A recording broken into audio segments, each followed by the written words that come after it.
Selam arkadaşlar. Belli bir aradan sonra yine sizlerle birlikteyiz. Bugün gene güncel gelişmeleri, son dönemlerde Suriye'de baş gösteren gelişmeleri ele alacağız. Konumuz Suriye'de Nusayri Alevi katliamı ve bilindiği gibi Al-Şara ile Abdi arasında bir anlaşma oldu. O anlaşmayı değerlendirmek. Misafirlerim hepinizin de tanıdığı gibi Roni Aydındere ve Mahmut Aydoğan. Her ikisine de hoş geldin diyorum. Hoş geldiniz. Hoş bulduk. Hoş bulduk. Evet. Roni Aydındere'yi zaten daha önceki programlardan tanıyoruz. Kendisi İsviçre'de kalıyor. Birleşmiş Milletler ve Kürtlerin hakları konusunda kitap yazmış. Ayrıca edebi kitapları da var. Mahmut Aydoğan Londra'da, Sivaslı bir Kürt, kendisi akademisyen. Burada işte belediyede uzun dönem çalıştı. ODTÜ mezunu. Aynı zamanda Alevi cemevlerinde federasyonda sekreterlik de yaptı. O yüzden konumuzla ilgili konuşabileceğimiz arkadaşlardan bir tanesi. Ben önce konumuz bu Alevi katliamı olduğundan dolayı Mahmut senle başlayalım. Çünkü siz başkan yardımcılığı da yaptınız. Aynı zamanda Croydon'da cemevi başkanlığı da yaptınız. Federasyonda başkan yardımcısıydınız. Şimdi bir hafta önce Suriye'de Nusayrilere yönelik kitlesel bir katliam gerçekleştirildi. Kimi kaynaklara göre 1000, kimi kaynaklara göre de birkaç bin daha fazla şey yapıldı. Katliam gerçekleşti. Bu katliamın özelliklerinden bir tanesi insanlar katledilirken aynı zamanda bunların filmlere çekilmesi, kameralarla basına yansıtılması, medyaya yansıtılması. Belli ki burada bir korkusuzluk hali var. Bir de muhtemelen korkutmak da istiyorlar. Ben merak ediyorum, peki bunlar kimleri korkutmak istiyorlar? Siz böyle bir şey bekliyor muydunuz? Neden oldu bu katliam? Kimler ve ne için yaptı? Bu konudaki görüşlerinizi önce alayım. Buyurun. Kek Mahmut. Kek Ali, her şeyden önce programa tekrar böyle bir programda bizi buluşturduğun için sana teşekkür ediyorum.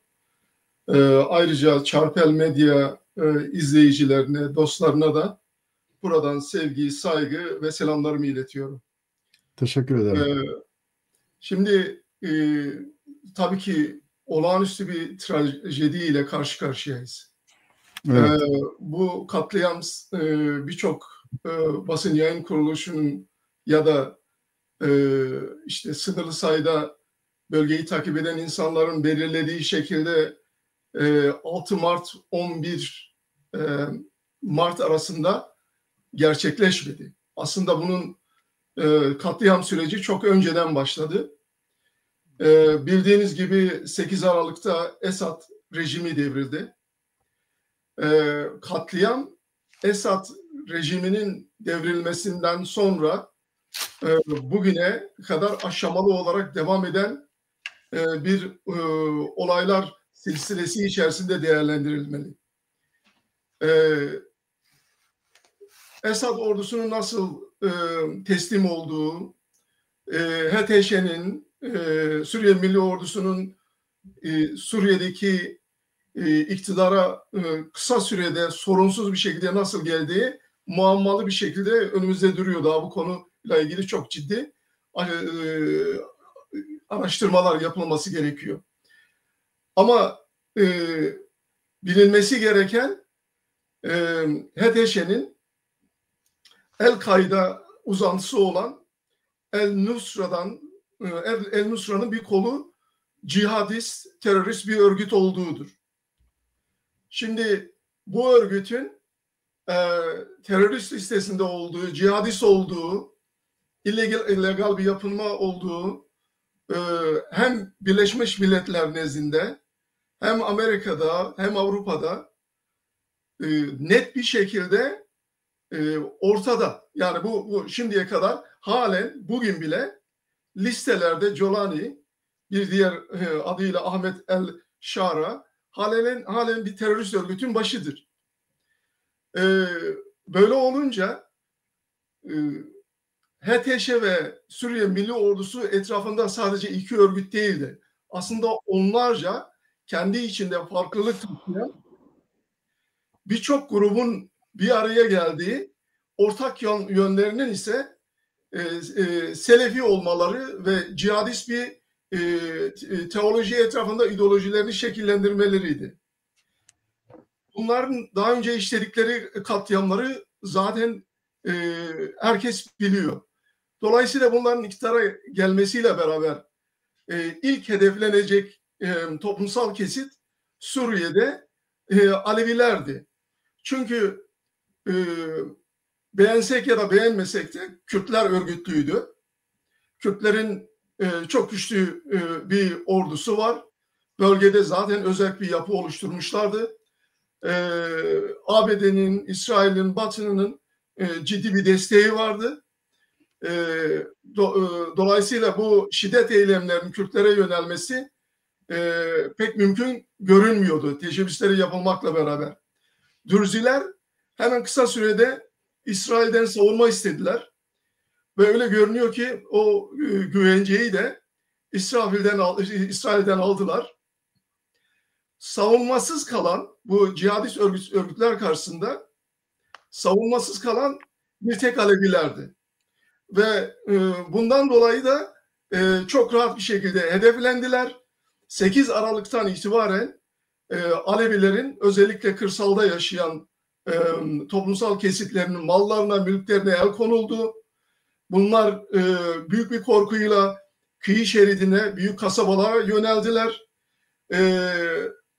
6 Mart'a gelene kadar insan hakları örgütlerinin yaptığı saptamalar, bunlar değişik örgütlerden geliyor. Kesin rakamlar olmamakla beraber 6 Mart'a kadar sadece 5.000 üzerinde Suriye'de Alevinin katledildiği, yaklaşık 40.000 Alevi'nin de tutuklandığı ve bunların akıbetinin belirsiz olduğu söyleniyor.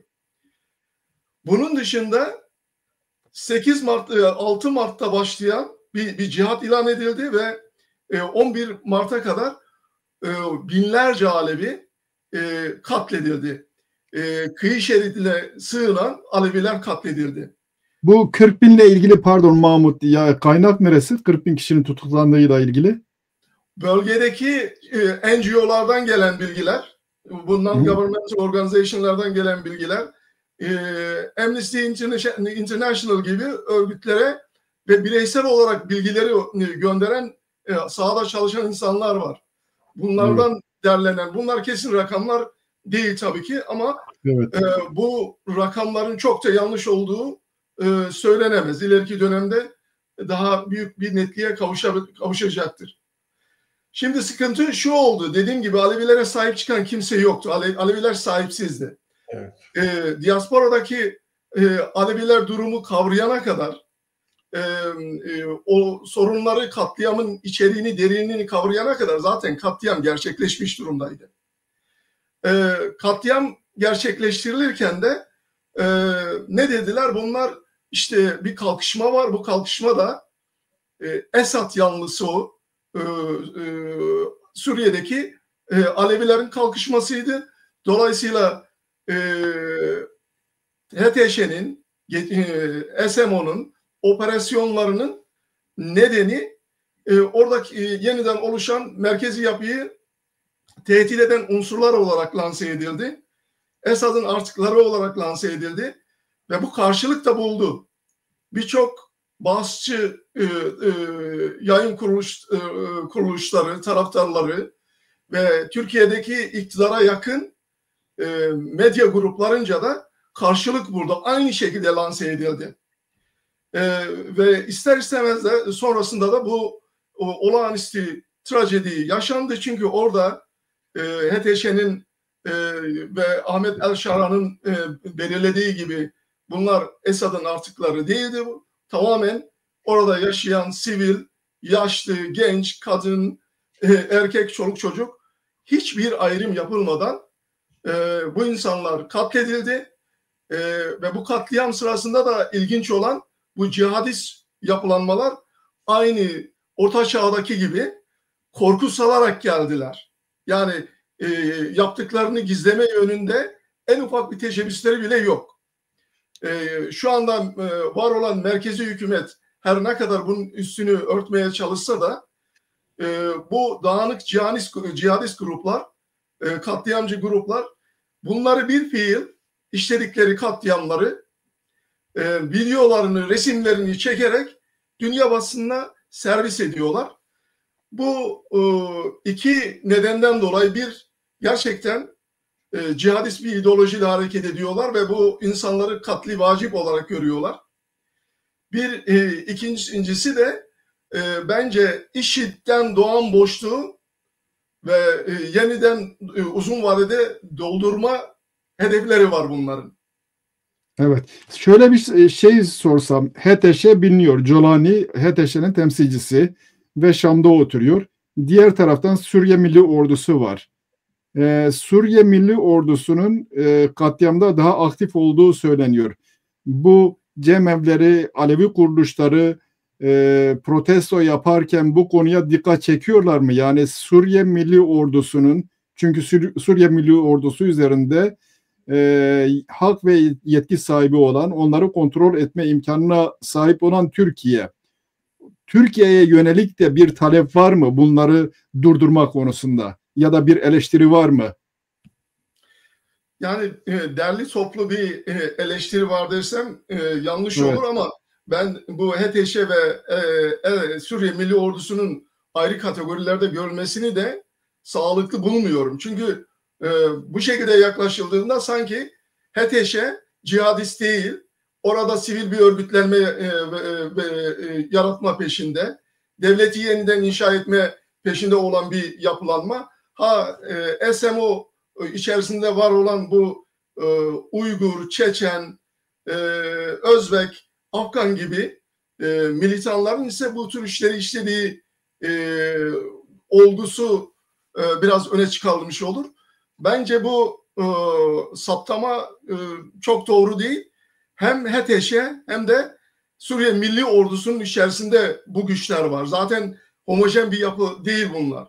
Bunların içinde onlarca farklı gruplar var.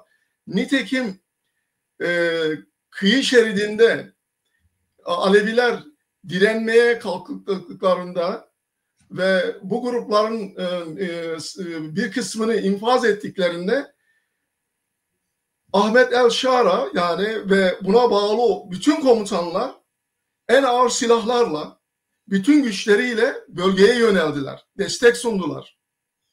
Ve bu son katliam da 6 Mart ve 11 Mart arasında bu 10 binin üzerinde insanın katledilmesi bu süreç sonrasından ortaya çıktı.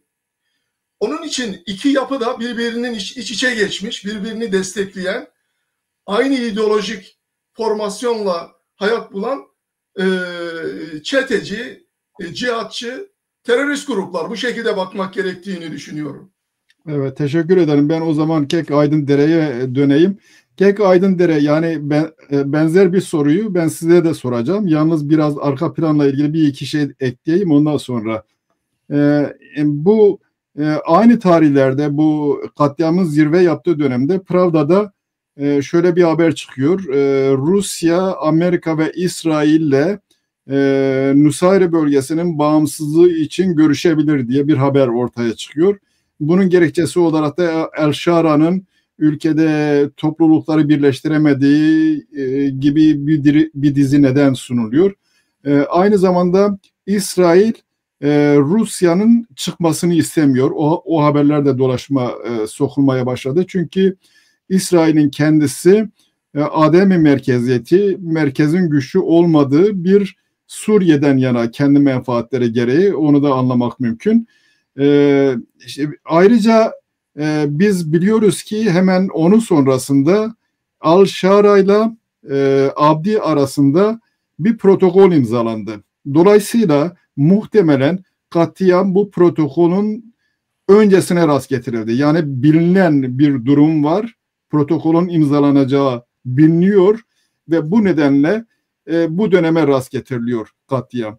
Tabii bunun bu döneme getirilmesinin nedeni çeşitli şekillerde yorumlanabilir. Bir yorum, böylesi bir anlaşmayı ihlal etmek, geçersiz kılmak, sabote etmek. İkinci bir ihtimal de benim aklıma gelen şey, bu katliam bu dönemde yaparsak şeyin gölgesinde kalır, protokolün gölgesinde kalır. Çünkü protokol daha fazla ilgi çeker ve hatta böylesi bir katliamı bu zamana getirmekle aynı zamanda bir şekilde Kürtlere de çamur atılır gibi bir durumda hesaplanmış olabilir.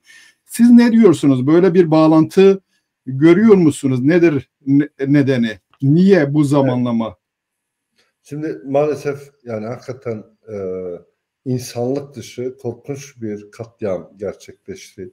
Yani Nusayrilere karşı. Biz bunu işte Şengal'de gördük, biz bunu Kobani'de gördük, biz bunu Hevler'de gördük, biz bunu Kürsan bölgelerinde gördük fakat yeni görmüyoruz. Yani biz bunu İslamiyet'in ortaya çıkışından bu yana görüyoruz. Yani Arap istilaları boyunca bunlar daima gerçekleşti. Şöyle ki İslamiyet'in ilk çıkış yeri işte bildiğimiz Suudi ve geri kalan tüm halklar Arap olmayan halklardır. Yani Kur'an, İslamiyet bir Arap milliyetçiliğine dönüştürülüyor ve Evet. işte Mısır'dan tutalım, Ürdün, Suriye, Libya, işte Irak, bunlar hiçbirisi Arap değildir. Bu çok Evet. önemli bir olay ve bu topluluklar, bu milletler, bu uluslar hem Araplaştırılıyor hem Müslümanlaştırılıyor. Ama burada şiddet her şeyden önceliklidir. Yani bir elde Kur'an, bir elde kılıç. Böyle bir siyaset yürütülüyor. Fakat çok ilginçtir. Kürtler Müslümanlaştı. Fakat Arabizm Kürdistan sınırlarında çakılıp kaldı. Dikkat ederseniz. Yani Kürdistan'a geçmedi. Bunu da biz Kürt sosyolojisinin ve kültürünün çok güçlü olduğuna bağlayabiliriz. Yani Arabizm reddedildi. Yani neden Mısırlar Araplaştı ya da tüm Kuzey Afrika neden Araplaştı? Mesela Cezayir'den, Fas'tan, Tunus'tan işte Moritanya'ya kadar bu milletlerin hiçbirisi Arap değildi. Ama İslamiyet'le birlikte hepsi Araplaştırıldı. Ve buradan hareketle Kürt kültürünün, sosyolojisinin çok güçlü olduğunu görmek gerekiyor.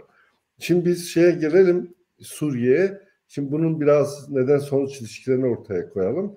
Ve aynı kafa, aynı zihniyet bugün devam ediyor. Yani Vahabist çeteler, biz buna İslamist çeteler diyelim. Vahabist derken İslami çeteleri aklamayalım. Zihniyet aynıdır, akıl aynıdır.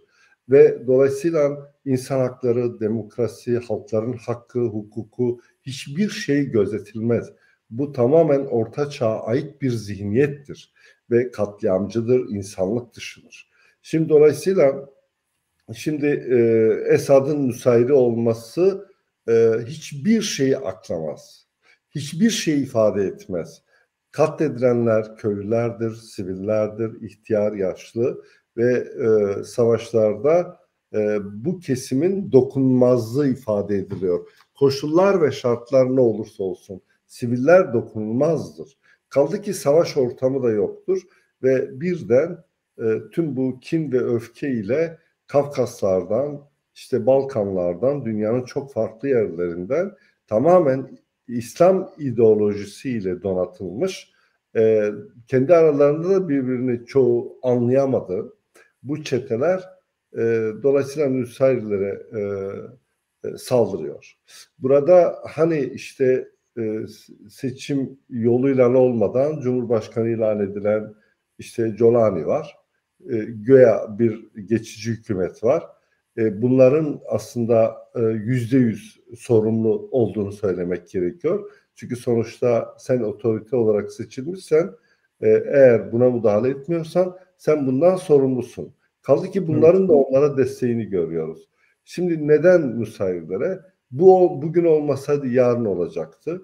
Bugüne kadar araya nihayetinde Esad sonrası işte birkaç hafta geçmiş ya da bir iki ay geçmiş. Yani çok şey ifade etmiyor. Bugüne kadar dokunmadıysalar hemen, ki katliamlar vardı ama belki bu denli değildi. Birden bu katliamlar çoğaltıldı, arttırıldı. Burada yani o şeyi, o Arabizmi kabul etmeyenlerin katledilmesi gerekiyor. Ve Hristiyanlara dönük de hakeza bu katliam olabilirdi. Fakat yanı başında işte Amerika'nın olması ve Batılı ülkelerin olmasından korkuldu. Ya da bu işi sıraya koymuşlardı. Şayet böyle bir özgürlükleri olsaydı, böyle bir güçleri olsaydı. Ben ardından işte Mazlum Kobani ile yapılan bu antlaşma, ben tabii ki yani talihsiz bir antlaşmaydı. Bu hatadan dönülmeli diye yazılar yazdım. Çünkü antlaşmanın içeriği Kürtlerin ulusal haklarına tekabül etmiyor. İkincisi, Şam'a entegre gibi işte ordunun ve benzeri işte ya da sınır güvenliği ya da işte şimdi bu ne anlama geliyor? Bu antlaşma Şam'a saldırı durumunda Kürtlerin de saldırıya uğramış hali ortaya çıkıyor. Çünkü birazdan buraya gelsek, buraya daha geniş ölçüde değineceğiz. Dolayısıyla ben yani şiddetle kınıyorum. Korkunç bir katliamdı ve işte The Guardian ve benzeri, New York Times benzeri çok önemli dünya basını yine Birleşmiş Milletler teyit etti. Yani özellikle Türkiye'ye bağlı bu çetelerin, yani işte Süleyman Şah Tümeni ve Hamza Şah Tümeni ve benzeri çeteler buna öncülük yapıyor. Ama hepsinin de burada hemfikir olduğu ve desteklediği kesindir. Yani Suriye'de Kürtler ve işte şeyler dışında, bu Dürziler dışında neredeyse o Sunni kesimin hepsi hemfikirdir. Evet. Zamanlama bilinçli mi seçildi öyle? Yani bence bu konuda net bir şey söyleyemeyiz. Acaba bu antlaşmanın gölgesinden bir şey yapmak istediler. Onu bilemiyoruz. Ama bu işin içerisinde Türkiye'nin elinin olduğu ya da Türkiye'ye bağlı çetelerin bu işe öncülük yaptığı kesinlik kazandı. Yani Birleşmiş Milletler raporlarına da yansıdı. Hamza Tugaylarından bahsediliyor, evet. Tabii ki. Yani bu özellikle Süleyman Şah Tümeni bu katliamda öncülük yaptı. Yani Türkiye'ye %100 bağlı olarak bildiğimiz, gördüğümüz bunlar öncülük yapıyor. Şimdi bu yani işte Colani ya da işte hükümeti, geçici hükümet ne kadar ayakta kalacak? Bence işte Suriye sosyolojisini gözden geçirmek gerekiyor. İsrail'in de hakeza Suriye'ye dair hem Netanyahu hem de Saar Dışişleri Bakanlığı yaptığı açıklamalarda Suriye sosyolojisinin mutlaka bir federasyona ihtiyaç duydu. Yani çoğulcu sistem ve şeyler dahil, Nusayriler, hakeza işte Dürziler ve Kürtlerden oluşan, yine hakeza işte kendilerini Suni görenler, Suni gören Araplar dahil böyle 4 ayrı milletten oluşan bir federasyon öngördüler. Tüm açıklamaları buna işaret ediyor. Olması gereken de budur. Kürtler de federasyonu kabul etmesi gerekiyor ki Dürziler bu yolda İsrail'den yoğun bir destek alıyorlar. Bu olmadan da mümkün görünmüyor. Evet. Peki Nusayrilere eğer Pravda'nın belirttiği gibi Rusya tarafında ya da herhangi bir güç tarafında zira bu bilgiyi veren Syrian Analysis denen bir YouTube sayfası aynı dönemde bir Arap ülkesinde Nusayrilerle ilgili görüşme yapıldığını söylüyor. Varsayalım ki Nusayrilere bağımsızlık ya da federatif haklar verildi. Bu Kürtler için de geçerli olacak. Dolayısıyla böyle bir şeyi engellemek, Kürtleri de engellemek anlamına gelir. Bir bu. İkincisi, bunun Türkiye tarafına bakan yüzü de var. Böyle bir şey Suriye'de verildiği zaman Türkiye'de Aleviler için de geçerli olacak ya da bunu emsal olarak gösteren ve aynı hak talebinde bulunan kesimler ortaya çıkacak. Böyle bir ilişki mümkün mü? Yani mümkündür. Evet. Ama ben bundan öncelikli olarak, yani bu hak vermek ya da vermemek olgusundan önce bir kere yani onlardan olmayan, yani bu İslamcı zihniyeti taşımayanların katlinin vacip olduğu 1400 yıldır süren bir zihniyetten, çağ dışı bir zihniyeti görmek gerekiyor. Yani bu zihniyet var olduğu sürece işte Arap Cumhuriyeti ilanı vesaire zaten Evet. buna tekabül ediyor.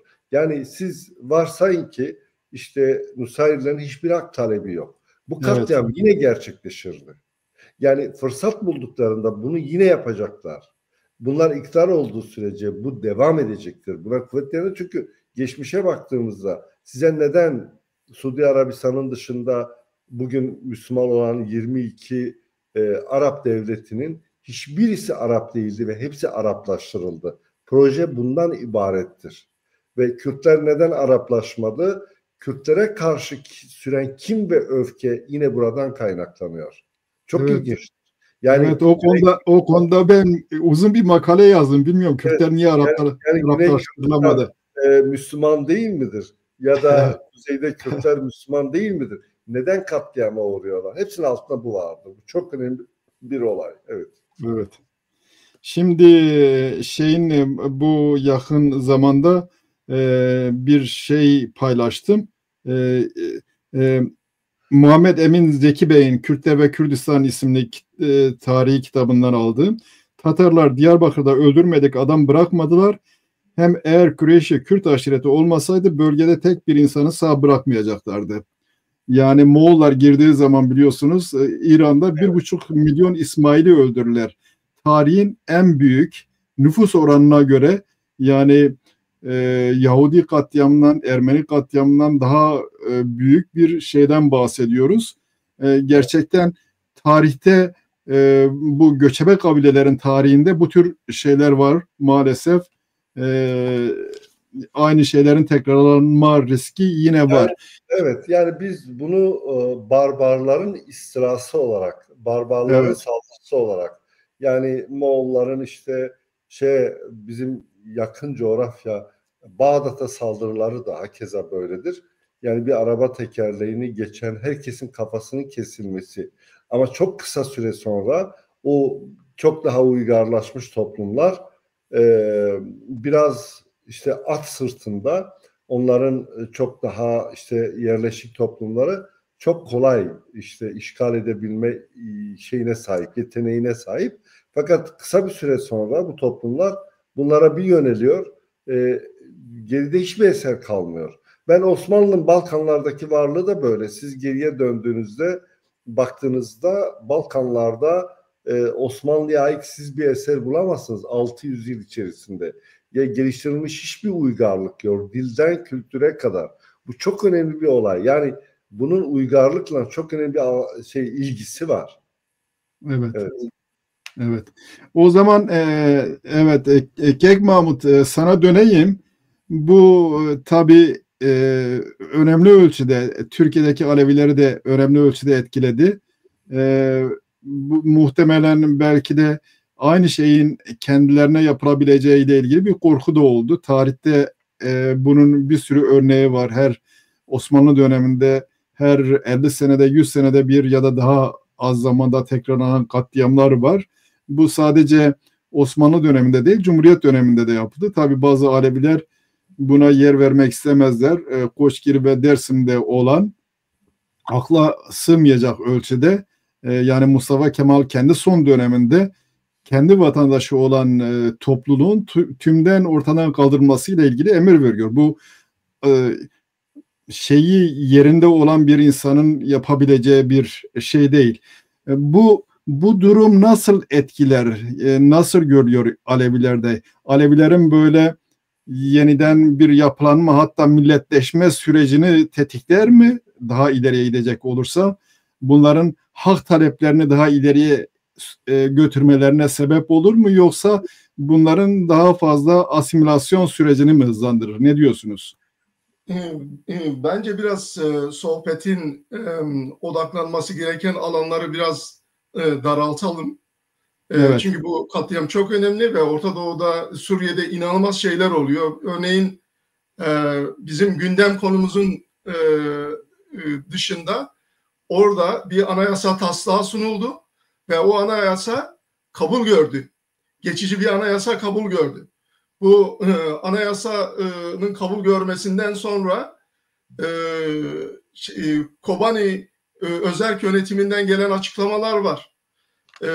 Ayrıca Kürt Ulusal Konseyi, yani Barzani'ye yakın olan gruplardan açıklamalar var. Dürzilerden gelen açıklamalar var. Ardından Mazlum Kobani'nin, Mazlum Abdi'nin Kamışlı'da dün bir suikast teşebbüsü, ona kendisine yönelik bir suikast teşebbüsünün olduğu söyleniyor. Bunları biraz tartışmamız gerekiyor. Çünkü bunların arka planını kavramadan sorunu anlam katmak pek mümkün olmuyor. Şuradan başlamak lazım. Bir şey daha ekleyeyim. Biraz önce ben dinledim. Tabii bir CNN Türk kanalındandı. Esad bir açıklama yapmış. İlk defa niye terk ettiğini söylemiş işte bir açıklamayla. Diyor ben Lazkiye'ye götürüldüm. Öyle görünüyor, Rusları suçluyor. Yani onu esir aldılar gibi ya da teslim olmayı zorladılar gibi. Daha sadece özet halinde verdi. Ben geniş anlamını bilemiyorum. Belli ki bir sürü şeyler oluyor. Bu anayasa taslağı tamam, protokolden sonra onlar bir anayasa taslağı açıkladılar ama ona itiraz edildi. Gerek PYD, YPG tarafından gerekse Dürziler tarafından itiraz edildi.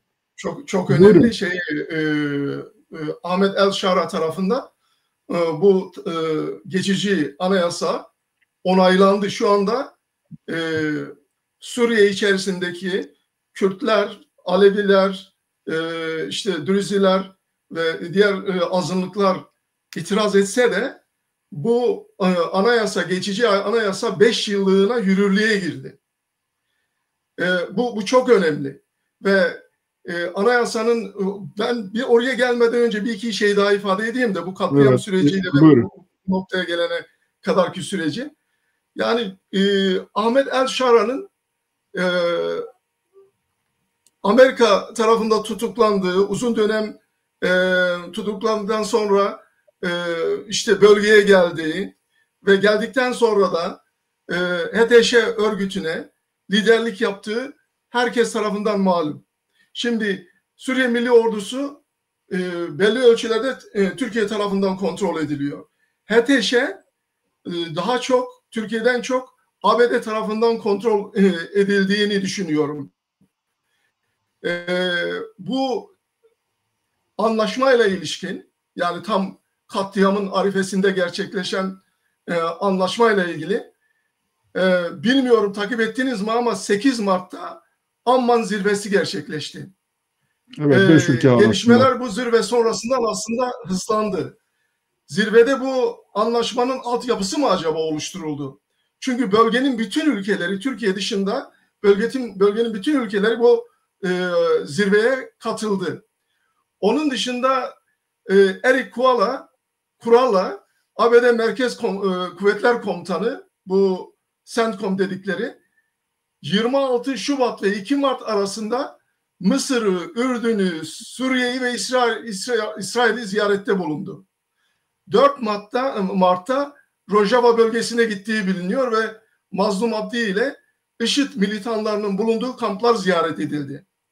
Hemen ardında 6 ve 7 Mart'ta Ürdün'e gitti. 7 ve 8 Mart tarihlerinde Suudi Arabistan'ı ziyaret etti. İmranlı Çarşı bizi kapsamıyor diyen Mazlum'u bir dönem sonra 3 Amerikan helikopteriyle Şam'a götürüldü ve Şam'da bu anlaşma imzalandı. Bu sürece ilginç bir şekilde Türkiye katılmadı. Yani ya da katmadılar. Şimdi bunu nedeni neydi? Bana göre Türkiye'nin bölgeyle ilgili talepleri ve ABD'nin talepleri örtüşmüyor. Ama diğer yandan da ABD gelinen nokta itibariyle Türkiye'yi ile karşı karşıya da gelmek istemiyor. Eğer Türkiye'nin talebi nedir? Suriye'nin toprak bütünlüğü. Ve kağıt üzerinde de, bu anlaşmanın detaylarına girmeksizin, kağıt üzerinde de federasyon, otonomi, özerklik gibi bir isimlendirmede bulundurmadan, hiçbir talep öne sürülmeden böyle bir genel çerçeveyle Türkiye'nin bölgeye olası askeri hareketin önüne geçme, bir müdahale etme Suriye'nin önüne geçme amaçlandı. Bu Evet. 7-8 maddelik anlaşmayla. Ama ilginç bir şekilde, talihsiz bir şekilde tam katliamın arifesine getirildi. Bu bilinerek mi yapıldı, bilinmeden mi yapıldı bilmiyorum. Anlaşmanın genel çerçevesine falan baktığınızda birçok şey çok sıradandır. Yani söylenmesi gereken, kabul edilmesi gereken bir çerçeve. Hak ve özgürlükler bazında öyle hızlıca sıralanmış. 2 tane madde orada sorunlu görünüyor. Evet, ona birazdan gelsek. O 4. Ben madde ile maddelere 6. madde. evet. Bu maddelerin içeriği, evet, yani oranın üzerine biraz yoğunlaşalım ve bir de bu geçici anayasanın deklarasyonu ve kabulünden sonra süreç nasıl işleyecek? Çünkü Rojava yönetiminden, Kürt Ulusal Konseyi'nden, hatta birlikte hareket etme yönünde karar aldıkları deklare edildi. Ve sonrasında Kamışlı'daki suikast girişimi gerçekleşti. Bunları biraz konuşmamız gerekecek. Evet, o zaman biz bu yani ben protokol sonrası bu yeni anayasaya girecektim. Yeni anayasaya girmiş oldunuz. Biz oranın üzerinden devam edelim. Ama bir soru sordum, bu Alevileri nasıl etkileyecek? Tek Roni Aydındere'ye sorabilirim. Oradan Roni siz devam edip Mahmut'un değindiği bu yeni anayasa ve benzeri meselelerle ilgili görüşlerinizi belirtirsiniz. Şimdi Bezmi Rezm'in yazarı Aziz B. Erdeşir Esrabadi din hususunda şunları söyler. Bu konuda bilginler din ile padişahlık ikiz kardeş gibidir. Biri olmadan diğeri olmaz demişlerdir. Çünkü din temel, padişahlık da onun üzerinde yükselen direkler gibidir. Hiç şüphesiz direksiz temel ziyan olur ve temelsiz direk de yıkılır. O halde din mülk olmadan boş bir şey, mülk de din olmadan temelsiz bir binaya benzer. Nasıl bu durumda Alevilerin durumunu nasıl görüyorsunuz? Mülk var mı? Şimdi ben biraz önce söylediğim bu İslam kaynaklı, yani işte kendileri dışında herkesi kafir ve katlinin vacip görülmesi olgusu çok önemlidir. Yani kimsenin İslam dininin barış dini olduğu söyleyemez. Ve en çok da kendi işlerinde birbirlerini korkunç katliamlardan geçirmiş bir şeyden söz ediyoruz. Bir olgudan söz ediyoruz.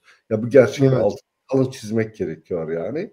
Şimdi Suriye'deki durum buna tekabül ediyor. Yani bu mantığın bir devamı olsa da özellikle Türkiye'nin bu proje üzerinde, Suriye Anayasası üzerinde bu kadar titremesi Kürtler anasını görmesin politikasından kaynaklanıyor.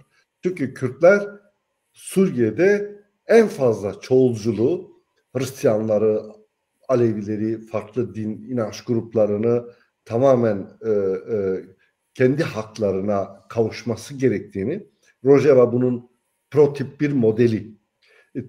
Aynı zamanda Rojava doğacak ikinci Kürdistan parçasının bir prototipi. Bunun daha sonra Rojava yansıması var ki Türkiye bundan korkunç böyle korkuyor. Şimdi dolayısıyla Suriye'nin çoğulcu bir model olmaması gerekiyor Türkiye için. Çoğulcu bir model olmayacaksa bunu nasıl sağlayabiliriz? Kürtlere güçleri bu esnada yetmiyor. Daha dün yine bombaladı Türkiye Rojava'yı ve sürekli bombaladı. Yani her seferinde milyarlarca dolar zarara uğrattı. Yani ekmek fabrikalarını, su kaynaklarını dahi bombaladı. Şimdi buradan görmek gerekiyor. Peki başka unsurlar nedir? Nusayrilere gücü yetmiyor bu çetelerin, çünkü arkasında İsrail var. O zaman sahipsiz gördükleri, bu esnada sahipsiz gördükleri ve tırnak içinde katli vacip olanlar Aleviler, Nusayriler. Ve buradan yöneldiler.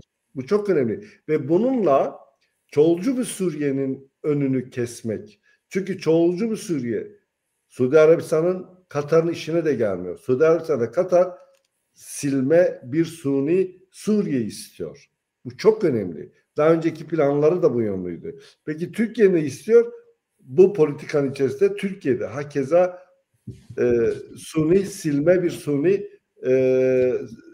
Arap Suriye devleti istiyor.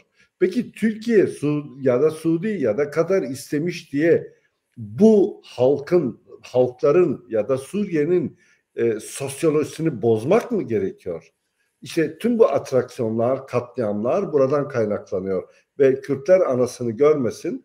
Kürtler Türkiye bir model teşkil etmesin ve Türkiye'deki milletleri, Kürtleri uyandırmasın ve Kürdistan'ın ikinci parçası ortaya çıkmasın. Türkiye'nin tüm çabaları buraya dönüktür. Bu gerçeği görmek gerekiyor. Ve maalesef burada güçleri Kürtlere yetmediği için, Kürtler çok daha örgütlü olduğu ve ordusuna sahip olduğu için güçleri örgütsüz Nusayirlere yetti. Yani bu işte Rusya şunu söyledi ya da işte Esad'ın böyle bir açıklaması oldu ya da bilmem ne oldu. Hiç yani etkileyici şeyler olabilir ama belirleyici değildir. Yani burada diversite dediğimiz yani çoğulculuk sistemini ortadan kaldırmaya dönük ve bu çetelerin buna cesaret göstermesi de başka bir şey. Mutlaka arkalarında devletler var ama birçok uluslararası ONG'nun ve basının ve Birleşmiş Milletler raporlarının belirttiği gibi Türkiye'nin olduğu bir gerçektir. Yani Aleviler eğer bunu görmüyorsa yani ben yazıklar olsun diyorum. Yani yazıklar olsun. Yani ben şeyde de gördüm işte Türkiye'de de bir takım böyle kendisine Aleviyim diyen kesimin yani hatta Dersimli ve Türkiye'yi aklarcasına biz Dersim katliamı da gördük. Peki Dersim katliamı hangi motivasyonlarla gerçekleşti? Kürttür, Alevidir. Başka bir şey var mı? Katli vacip. Başka bir şey var mı? Oradaki katliamlarda aynı motivasyonlarla gerçekleşti. Bu sosyolojiyi görmeyenler saptırıyordur, Türkiye'yi aklıyordur. Teşekkür ediyorum. Evet, ben bu konuda bir örnek verebilirim. Mesela Koşkiri katliamında dedemin kardeşi öldürülürken götürüyorlar. Her bir defa birisini 60 kişilik bir kafile her bir defa birisini alıp götürüyorlar. Çünkü çevrede çeteler olduğundan dolayı kurşunlayıp öldürmek istemiyorlar. Götürüyorlar tepenin arkasında süngüleyip öldürüyorlar. Diyorlar evet. Komutanın bir camuşu batağa batmış. Tek tek götürüyorlar. Bir bakıyor gidenler gelmiyor. Dedemin kardeşi bağırıyor kaçın. Süngüyü vurunca bu diyor la illallah, la ilahe illallah Muhammeden Resulullah. Ulan diyor bu da Müslümanmış meğer. Evet. Yani evet. motivasyon bunların Müslüman olmadığı üzerine kurulmuş.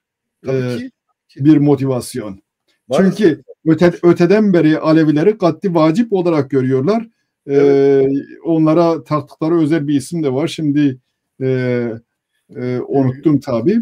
Böyle bir şey var. Yani biraz önce ben bu mülkle arasındaki ilişkiden falan bahsederken, mülk, padişahlık, din falan gibi ilişkiden bahsederken bizim sosyolojimiz mesela daha Cumhuriyet kurulmadan önce Koşkiri bölgesinde olsun, Dersim bölgesinde olsun bu toplulukların oturduğu, yerleşik olduğu bir mülk vardı. Bunlar kendileriyle ilgili özellik bilmem ne gibi bir talepte bulundukları zaman bölge için bir talepte bulunuyorlar. Ama bugün o sosyolojinin bozulduğunu görüyoruz. Alevi örgütlerinde de mesela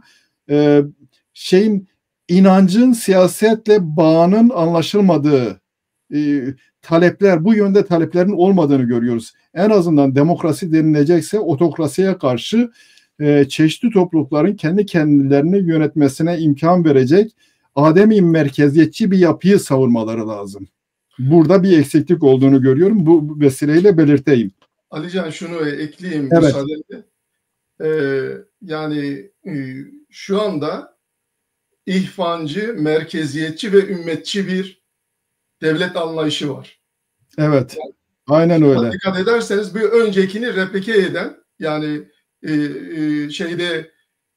Kemalist ideoloji etrafındaki o tekçiliği replike eden böyle onun yerine ihvancı, merkeziyetçi ve ümmetçi bir yapı var. Evet. Bunu, otokrasi, evet. Evet. Otokratik bir rejim oluşturma ve güçlendirme yönünde kullanıyorlar. Şimdi Türkiye'deki Alevi örgütlerin çoğu bence bunu görüyor. Yani ama fiili olarak siyasi bir refleks gösteremiyorlar, etkili olamıyorlar. O da sadece Alevilerle ilgili değil. Bütün muhalif grupların ortaklaşa çektiği bir sancı o. Bu son şeydir. Kürt Ulusal Hareketi ile yapılan görüşmeleri bir tarafa çekersen her şey hödükleştirildi. Yani ama şunu biliyoruz. Aynı Suriye'deki gibi bu cihatçı örgütlerin AKP tarafından örgütlendiği ve Türkiye'de kamplarının olduğunu biliyoruz. Binlerce cihadist var şu anda Türkiye sınırları içerisinde. Ve siyasi gerilimin olgunlaşması, belli bir noktaya taşınması durumunda Suriye'deki Alevilerin karşı karşıya kaldığı katliamın Türkiye'de gerçekleşmemesinin önünde hiçbir engel yok. Bunu görebilmek lazım. Evet. Evet. Peki bu işte o nedenle Türkiye'de muhalefetin iyi bir örgütlenmesi yok. Aleviler söz konusu olduğu zaman Aleviler genellikle CHP'yi umut bağlıyorlar. Fakat bu Suriye katliamı hususunda CHP'nin genel başkanı güvenli bir koridor oluşturulsun, bunlar Türkiye'ye geçsin dedi. Bu ne anlama gelir? Bu tehcir anlamına gelmez mi? Yani onları savunması için uluslararası destek isteyeceğine güvenli koridor oluşturmak, oradaki topluluğun kendi topraklarını terk etmesi gibi bir anlam taşıyor. CHP'de biz şeyi de görmedik. Yani büyük şehirlerde eylemler yapan, hükümeti sıkıştıran bir tavır da göremedik. Siz bu konuda ne dersiniz? Ya bu bir defa CHP'nin önermesi pratikte karşılığı olmayan bir durum. Evet. Saçma sapan bir durum. Evet. Yani Suriye'deki koşullar göz önünde bulundurulduğunda bir koridordan bahsetme. 5 milyon nüfusun neredeyse %15'ini oluşturuyor Aleviler. 5 milyon nüfusun oradan tahliye edilme önermesi bir anlamda hiçbir şey yapmama anlamına geliyor. Evet. Ve onun dışında da uzun zamandır muhalefet partisinin aslında Suriye ile ilgili, Suriye'de ortaya çıkacak olası sonuçlarla ilgili net bir politikası yok. Hiçbir politikası yok. Kendi içerisinde ciddi açmazlarla yüz yüze ve iktidar onların kendi eliyle muhalefeti yeniden dizayn ediyor. Bu koşullardan CHP'den bir şey beklenmez.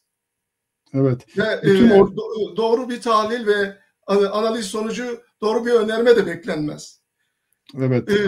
Bölgede ancak oradaki azınlıklar, yani şu ya da bu şekilde oradaki Kürt nüfusunu, Suriye'deki Kürt nüfusunu, Alevi nüfusunu ve diğer azınlıklar eklediğinizde neredeyse %50'ye yakın bir azınlık nüfusu var. Kürtler %15'i civarında oluşturuyor genel nüfusun ve Aleviler de bir o oranda. Bu Suriye coğrafyasında önümüzdeki dönem izlenecek her bir grubun izleyeceği siyaset ortaklaştırılırsa, ortak bir olursa bu merkez hükümet, geçici merkez hükümet karşısında bir anlam ifade edebilir, bir güç platformuna dönüşebilir. Bu sağlanmadığı sürece hiçbir şey gerçekleşemez. Dolayısıyla bölgedeki halklar ancak birbirlerine yardım edebilirler. Mevcut örgütleri itibariyle. O dediğiniz şey çok önemli. Ben de öyle bir şey düşünüyorum. Kek Abdi bir taraftan Şara zayıf duruma düşmüştü. Çünkü adama iktidarı vermişler. Adam iktidarı sağlayamıyor. Kendi ülkesinde iktidar değil. Her birisi bir tarafa çekiyor. Bu katliam da oldu. Bu katliam zaten onun zayıf olan kabul edilebilirliğini daha da düşürdü. Bu nedenle bu barış anlaşması, protokol onu kurtardı. Diğer tarafta ne dersiniz? Sadece kurtulan Şara mı, Mazlum Abdi de PKK'nın, Öcalan'ın ve dolayısıyla Türkiye'nin baskısından kurtuldu mu? Soru bana mı? Evet, size. Evet. Ya şimdi olay şu. Ben işte evet. Keke Mahmud'un söylediğini belki de bir katkı olsun diye söylüyorum. Evet, iyi olur yani ona da evet. Şey çok önemli. Şimdi CHP'nin ilkeleri, altı oku, yani Kemalizm ya da Atatürkçülük, ben orada izim göremiyorum da. Şimdi bu Türkiye'nin mevcut doktrini ve AKP bu doktrinin iktidarı, çok önemli olay. Ve bunlar tekçi ve bunlar statükocu. Yani bu tekçilikten 100 yıldır taviz vermediler ve trilyon dolarlar harcadılar buna karşı, bunu korumak için. Yani tekçiliği, yani bu insanlığın reddettiği antidemokratik bu sistem CHP tarafından kurulmuş. Unutulmasın. Aleviler bunu unutmasın. Ve Aleviler, yani Kemalizmi destekleyen Aleviler biraz da yokluğuna imza atmış Alevilerdir. Bu gerçeği görmek lazım. Ve bugün AKP'nin Suriye'deki politikası Türkiye doktrinidir. Orada da tekçilik olmalıdır diyor. Ve bunun için Şara'yı kabul ediyor, kucaklıyor, sarmalıyor. İstihbarat oraya gidiyor. İstihbarat işte o geçici anayasayı gözden geçiriyor. Ona dizayn veriyor ve ona Kürtlere, Alevilere, Nusayrilere yüz vermemesi gerektiğini söylüyor. Fakat burada çoğulculuktan yana olan Kürtlere ve İsrail'e Alevilerin bir teşekkür borcu var. Bu gerçeği görmek lazım. Ve Rojava'ya gücü yetmediği için, çünkü Rojava'da da farklı milletler var, farklı inançlar var.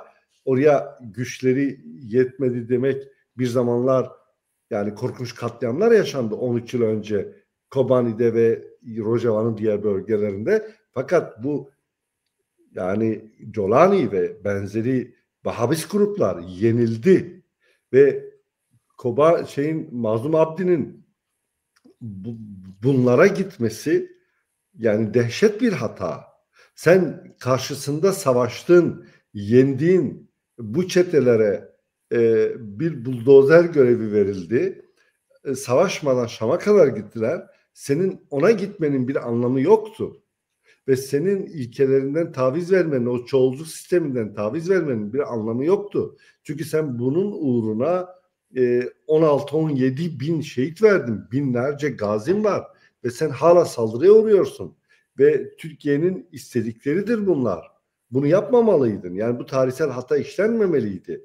Şimdi bu tabii ki bir yandan istemeyerek de olsa Jolani'nin elini güçlendirdi.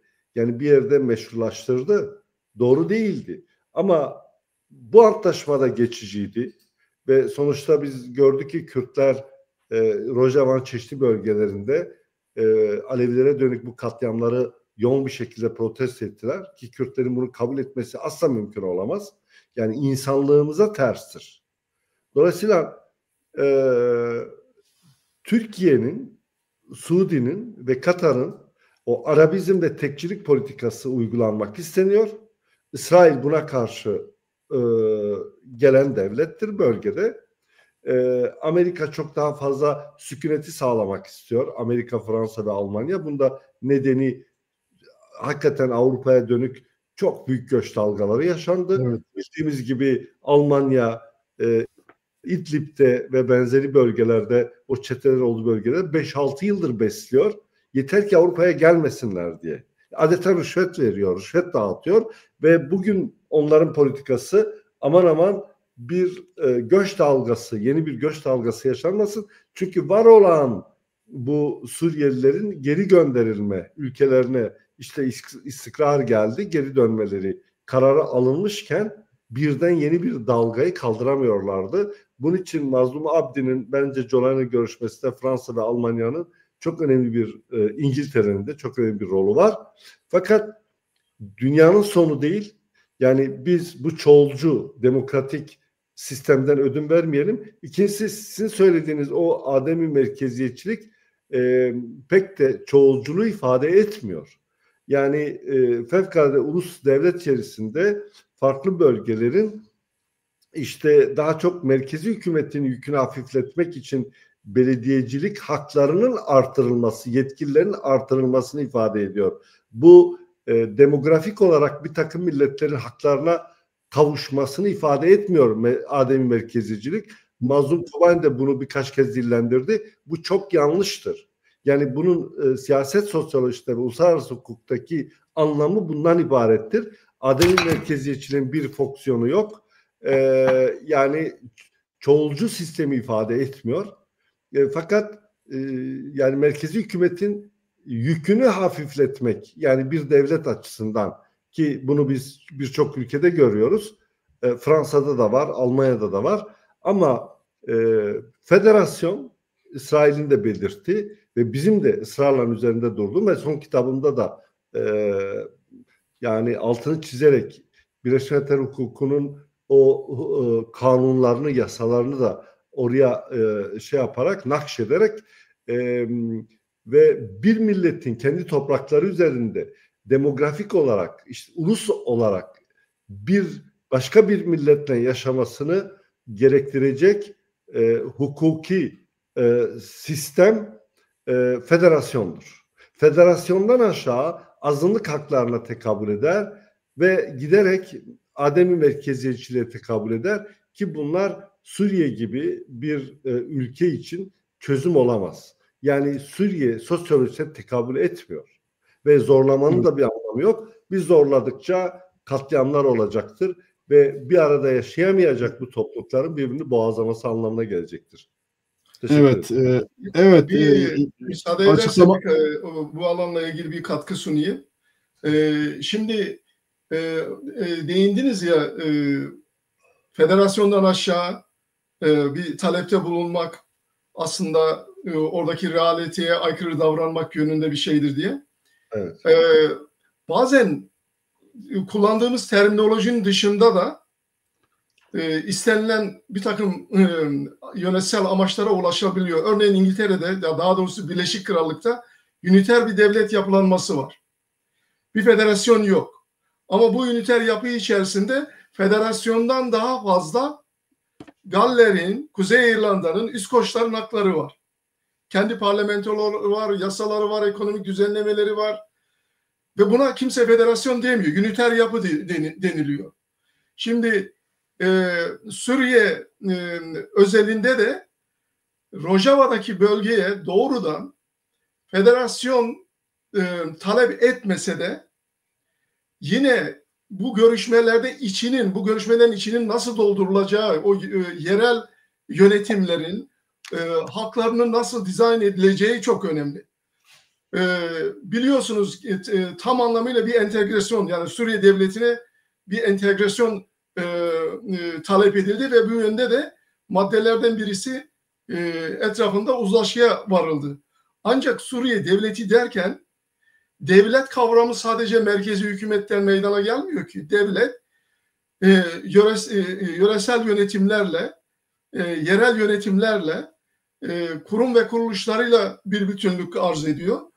Dolayısıyla Rojava bölgesindeki aslında tartışılması gereken nasıl bir yapı devlete entegre olacak derken neler konuşulacak, neler düşünülecek, nasıl bir formasyon hayat bulacak, bunların işi henüz belli değil, muğlak. Ve ben Rojava bölgesindeki özel yönetimin böyle merkezi bir yapının öne çıktığı, böyle otokratik merkezi bir yapının öne çıktığı ve bütün bölgeleri denetlediği bir devlet sistemine asla evet demeyeceğini düşünüyorum. Evet. Nihayet geçici anayasal düzenlemenin kabulünden sonra hemen Kürt Ulusal Konseyi ve Rojava'daki diğer yönetim ortaklaşa birlikte hareket etme kararı aldı. Bu son derece önemli bir olgu. Yani belki şimdiye kadar farklı rotalarda farklı söylemlerle öne çıkabiliyorlardı ama gelinen aşamada Şam'la olan ilişkilerde iki taraftan oluşan tek komiteyle görüşmelerin yapılması yönünde anlaşmaya varıldı.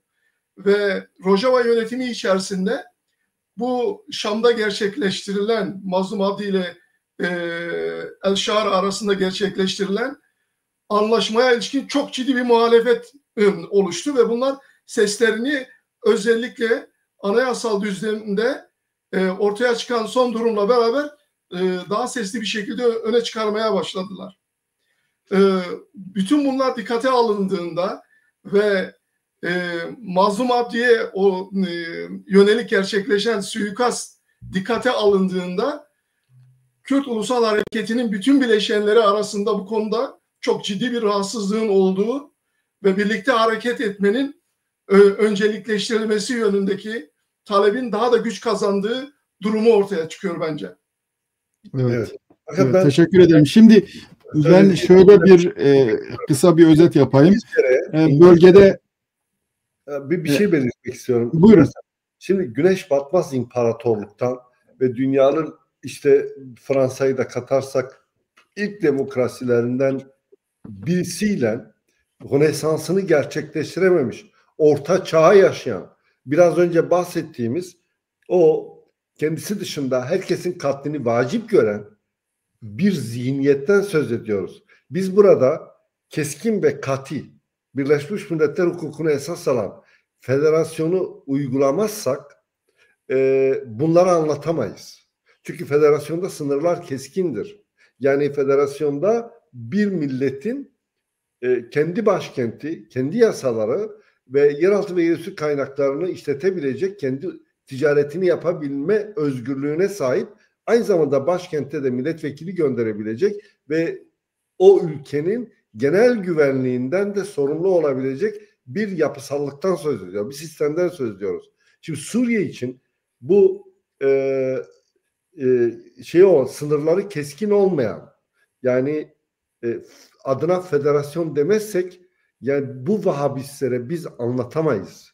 Yani İngiltere üzerinden siz bunları anlatamazsınız. Çünkü Rönesans'ını gerçekleştirmiş, kültür ve sanat devrimini yaşamış, dünyanın modernitesine öncülük yapan bir devletle bu orta çağ zihniyetini, yani mümkün değil, yani o siz galeri anlatamazsınız Suriye. Mümkün değil. O zaman Gek Aydın, ben size bir soru sorayım daha da açılması için. Bölgede belirli güçler var. Bir tarafta Türkiye etkili olmaya çalışıyor. Türkiye kendi otokrasisini oraya ihraç etmek istiyor. Kendi geleneklerini. Diğer tarafta ona rakip olan başka bir otokrasi, Suudi ve diğer ufak Arap devletlerinde oluşan koalisyon, onların da kendi otokrasi alternatifi var. Sistem konusunda bunlar hemfikirdir. Katar, evet. Türkiye ve Suudi, bunu unutmayalım. Sadece paylaşım konusunda Suudi çok daha ön plana çıkıyor. Yani ekonomik imkanları, Suudi ve Birleşik Arap Emirlikleri ekonomik imkanları nedeniyle Suriye nezdinde, HTŞ nezdinde daha cazip. Zaten o cazibeyi de şeyle gösterdiler. Gidip önce onları ziyaret ettiler. Bir de bunun dışında İsrail var. İsrail'e değinmeden önce onun dışında büyük devletler var. Büyük devletlerde daha fazla denge oluşturmaya ve sorumluluktan kaçınmaya çalışıyorlar. Amerika, İngiltere, Fransa bir balans, herkesi memnun edecek bir çözüm bulmaya çalışıyorlar. Sizin dediğiniz ideal bir durum. O gerçekleşirse iyi olur. O ideal durumu savunan bir tek güç var. O da İsrail. İsrail'de elbette kendi çıkarlarından dolayı yapıyor. Ama bölgedeki diğer gruplarında kendi çıkarlarını düşünerek İsrail'in bu yaklaşımına olumlu bir tepki göstermesi gerekli, değil mi? Bu aynı zamanda geri daha değişik bir şekilde dönecektir. Türkiye'yi emsal göstererek ve diğer Arap ülkelerini de etkileyecektir. Bunlar bu etkiden de korktukları için engellemeye çalışıyorlar. Ama bu şimdi cihadistler, tamam, burada 8 madde var. Tek tek maddeleri ele alabiliriz. Orada bazı olumlu sonuçlar falan da çıkarabiliriz. Olumsuz tarafları da var. Evet. Fakat onlar başka bir dünyanın insanı, başka bir şeye yönelmek istiyorlar. Diğerleri de bununla anlaşan Mazlum Abdi de başka şeyler istiyor. Bu nasıl devam edecek? Yani buradaki 8 madde bir güvence olabilecek mi? Gene dış güçler bunları etkilemeye çalışacak. Siz gidişatı nasıl görüyorsunuz? Kek Mahmut mesela kısmen değindi. Dedi ki bu azınlık durumunda olan gruplar kendi aralarında ittifak yaparlarsa girilecek bir seçimde çoğunluğu sağlayabilirler. Ama bunlar 5 sene sonra seçime girmekten bahsediyorlar. Nasıl olacak? Evet. Şimdi bir kere yani bu 5 yıl hükümeti oluşturma, Evet. devletin işte ne bileyim orada bir yapılanmaya gitme projesi Suudi, Türkiye ve Katar'ın projesidir. Evet. Bir kere tamamen antidemokratiktir. Bunlar bir darbeyle işte iktidarı ele geçirmişler. Şimdi bizim bunları, bu zihniyeti etkisiz kılabilecek ben İsrail projesi diyorum. Yani İsrail projesi işte federasyonu savunuyor Suriye için. Şimdi federasyon, siz şöyle bir şey düşünün. Yani biraz da böyle daha iyi anlaşılsın diye düşünüyorum. Evet. Şimdi Rojava'nın kendisine göre bir başkenti olacak ve kendi topraklarına ve kendi kaynaklarına sahip olacak ve nüfus çoğunluğu kadar ya da büyüklüğü kadar pay alacak, geri kalanını merkeze verecek.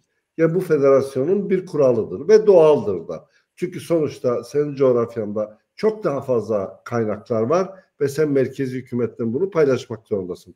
Buna bir itirazımız yok. Çünkü onun da beslenmesi lazım. Bu su kaynakları için de geçerlidir. Diğer kaynaklar için de geçerlidir. Yani dikkat ederseniz burada son derece demokratik bir olgu var. Yani siz yeraltı kaynaklarını paylaşıyorsunuz. Burada bir sorun yok. Siz kendi gümrüğünüzden sorumlusunuz. Kendi ticaretinizden sorumlusunuz. Bir de ulusal ticaret vardır. Ulusal ticarette de pay sahibisiniz. Siz de katkı sunuyorsunuz. Tüm federasyonlar böyledir. İspanya'da da böyledir. Geriye kalıyor güvenlik sorunu. Güvenlik sorunu, siz kendi coğrafyanızdan sorumlusunuz. Aynı zamanda siz bir tümen olarak, yani Güney Kürdistan'daki Peşmerge ordusu gibi, aynı zamanda anayasaya göre siz Irak'ın genel güvenliğinden sorumlusunuz. Fakat Irak'ta ya da işte biz bunu Şam'a indirgeyelim. Şam'da sizin Rojava'nın genel güvenliğinden sorumludur. Dış saldırılara karşı. Bu çok önemli. Yani bunu biz yeni belirlemiyoruz. Yani bu köye yeni adetler getirmiyoruz. Yani federasyonların özelliği budur ve son derece demokratiktir. Şimdi bunun bir demografiye dayanmasının çok özgün nedenleri var. Çünkü orada farklı bir dil, farklı bir kültür yaşıyor. Sen o dil ve kültürle farklı bir dil ve kültürü yönetmeye hakkın yok. Onun kendisini yönetmesi lazım. Çünkü onun 1000 yıllardan kalma kültürel değerleri, dili ve aidiyet duyguları seninkinden farklıdır. Onun kendisini, İsviçre'de de böyle, kendisini yönetme gibi bir hakkı doğuyor. Dolayısıyla zaten ulusların devlet olmasının fikriyatı, Fransız devrimi tamamen buna dayanıyor. Şimdi düşünün, yani 200 yıl sonra biz Suriye için bunları düşünüyoruz ve bu meseleler hala anlaşılmıyor. Bu böyle olması lazım. Peki geriye ne kalıyor? İşte Nusayriler eğer kendisini farklı bir millet görüyorsa, maalesef zaman içerisinde bunlar Araplaştırıldı. Dil olarak işte biz Galeri işte benzetebiliriz buna. Buna keza Nusayriler için de söyleyebiliriz. Eğer kendilerini farklı görüyorlarsa bu onların en tabii hakkıdır. Üstüne üstlük bir de sürekli saldırıya uğrayabilme ihtimalleri var. Yani o zaman Şam'da kim iktidar? Bu Selefi gruplar ve Suni zihniyet iktidar olacaktır. Peki o zaman Nusayriler kendisini güvenlikte hissetmeyecektir. O zaman Nusayrilerin kendisini güvenlikte hissedebileceği bir sisteme ihtiyaç var. Bu sistem olsa federasyon olur. Federasyonun altında hiçbir şey Nusayrileri koruyamaz. Hiçbir şey Rojava'yı da koruyamaz. Bu çok önemli. Evet. Koruyamaz. Ben burada farklı kültürlere sahip, aynı demografik yapılara sahip toplumlardan söz ediyorum. Ama diyelim ki azınlıklar vardır, dağınıktır. Bir demografiye sahip değil. Siz bunun için federasyon isteyemezsiniz. Bakın, bunun için federasyon isteyemezsiniz. Çünkü neden isteyemezsiniz? Çünkü kendi demografik özelliğine sahip değil. Mesela bunu Türkiye'de biz bunu Çerkezler için söyleyelim. Türkiye'de Çerkezler azınlıktır ve dağınıktır. Belli bir coğrafyada yoğunluk arz etmiyor ki kendi kendisini yönetsin. O zaman ne oluyor? Biz Çerkezlere azınlık haklarını uygun görüyoruz. Birleşme hukuku da böyle.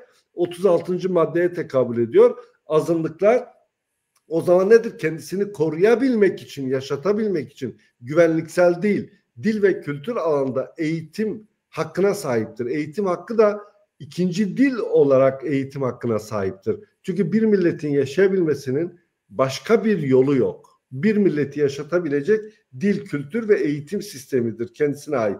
Bunun da egemen dil olamaz çünkü azınlıktır. O zaman ikinci dil olacaktır. Peki bunu nasıl sağlayacağız? Yani bu dışarıdaki güçler hepsi otokratik ve zorla, silah zoruyla, uçak zoruyla yıldırıp bundan vazgeçmeni istiyorlar. Bu durumda Evet, Nusayriler olsun, Kürtler olsun, evet. Bu ya da bunun aşağısındaki hakları nasıl garanti edecekler? Evet, hangi güçlerle? Mahmut da cevap verebilir sizden sonra buna. Müsaade edersen şimdi Roni ideal olanı tanımlıyor bana göre. Evet. Yani elbette ki gönlümüzde yatan Suriye'de gerçekten de çözümleyici olacak olan hatlarının keskin bir şekilde belirgin olduğu federatif bir yapı. Ancak realite, Suriye'deki realite çok farklı. Bunu görmek durumundayız. Suriye'de bakın şimdi bu yapılan anlaşma artık gündemden düştü. Hiçbir şey yok. O soykırımdan hemen sonra El Şara'yı kurtardı belli ölçülerde ama anayasa var şu anda. Şu anda mevcut kabul gören 5 yıllık geçici anayasanın muhtevasına baktığınızda federasyonun F'si okunmuyor, görünmüyor. Ama bu kader değil yani, değişebilir. Bu bir kader değil yani.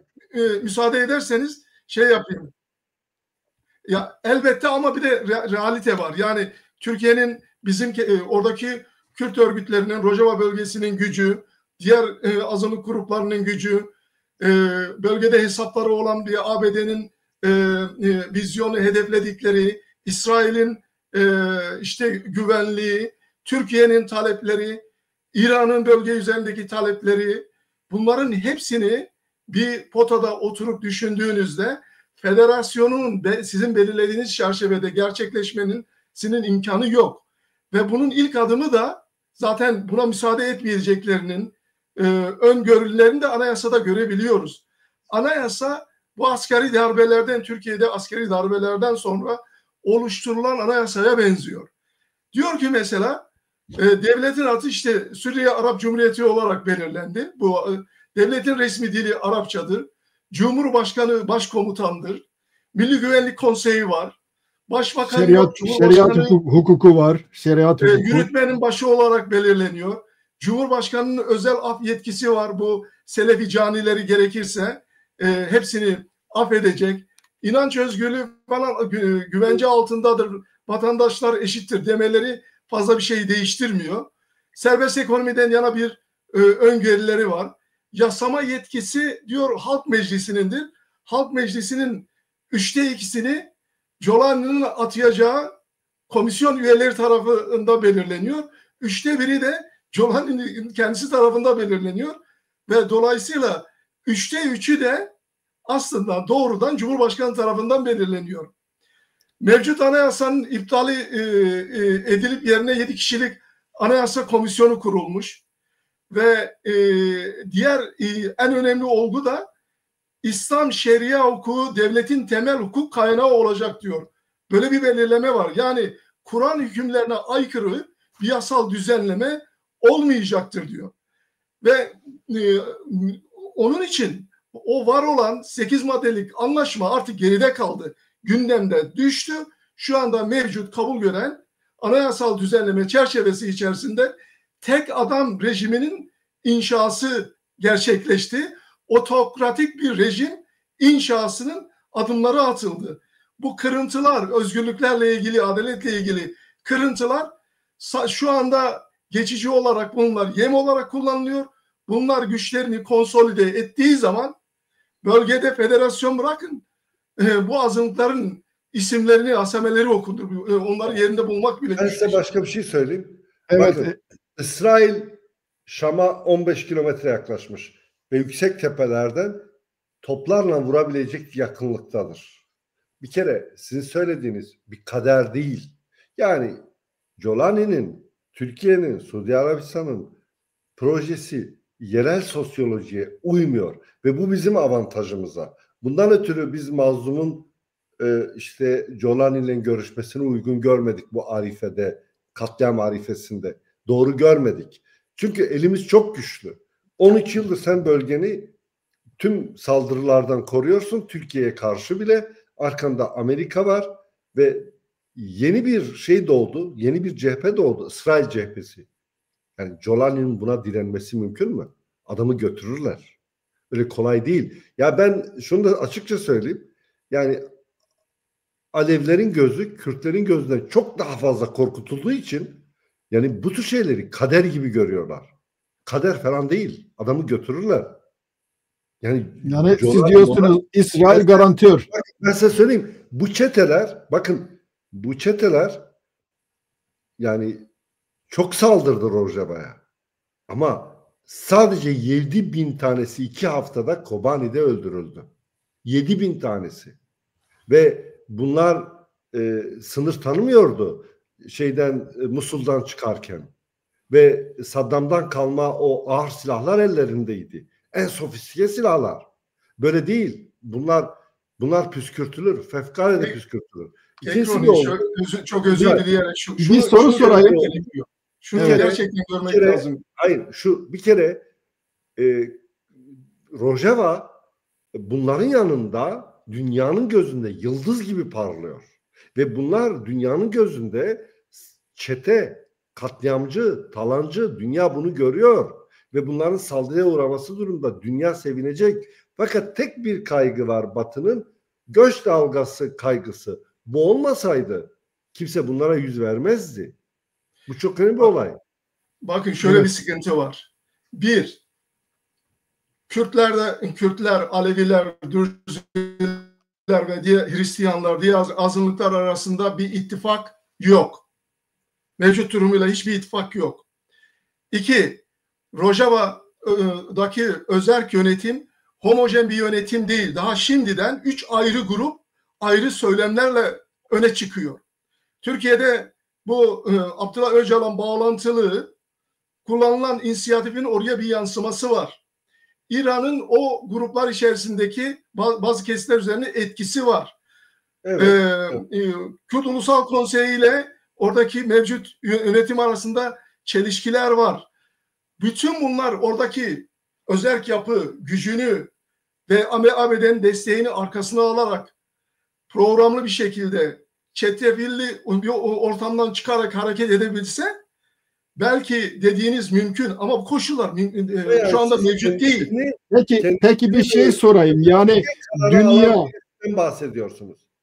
Dünya buna dünya yeni cihadist bir rejimin orada kök salmasını bu devletlerden herhangi birisinin mesela Türkiye'nin tekrar Osmanlı olmasını ister mi? Nereye kadar müsaade eder? Öyle bir durum da var.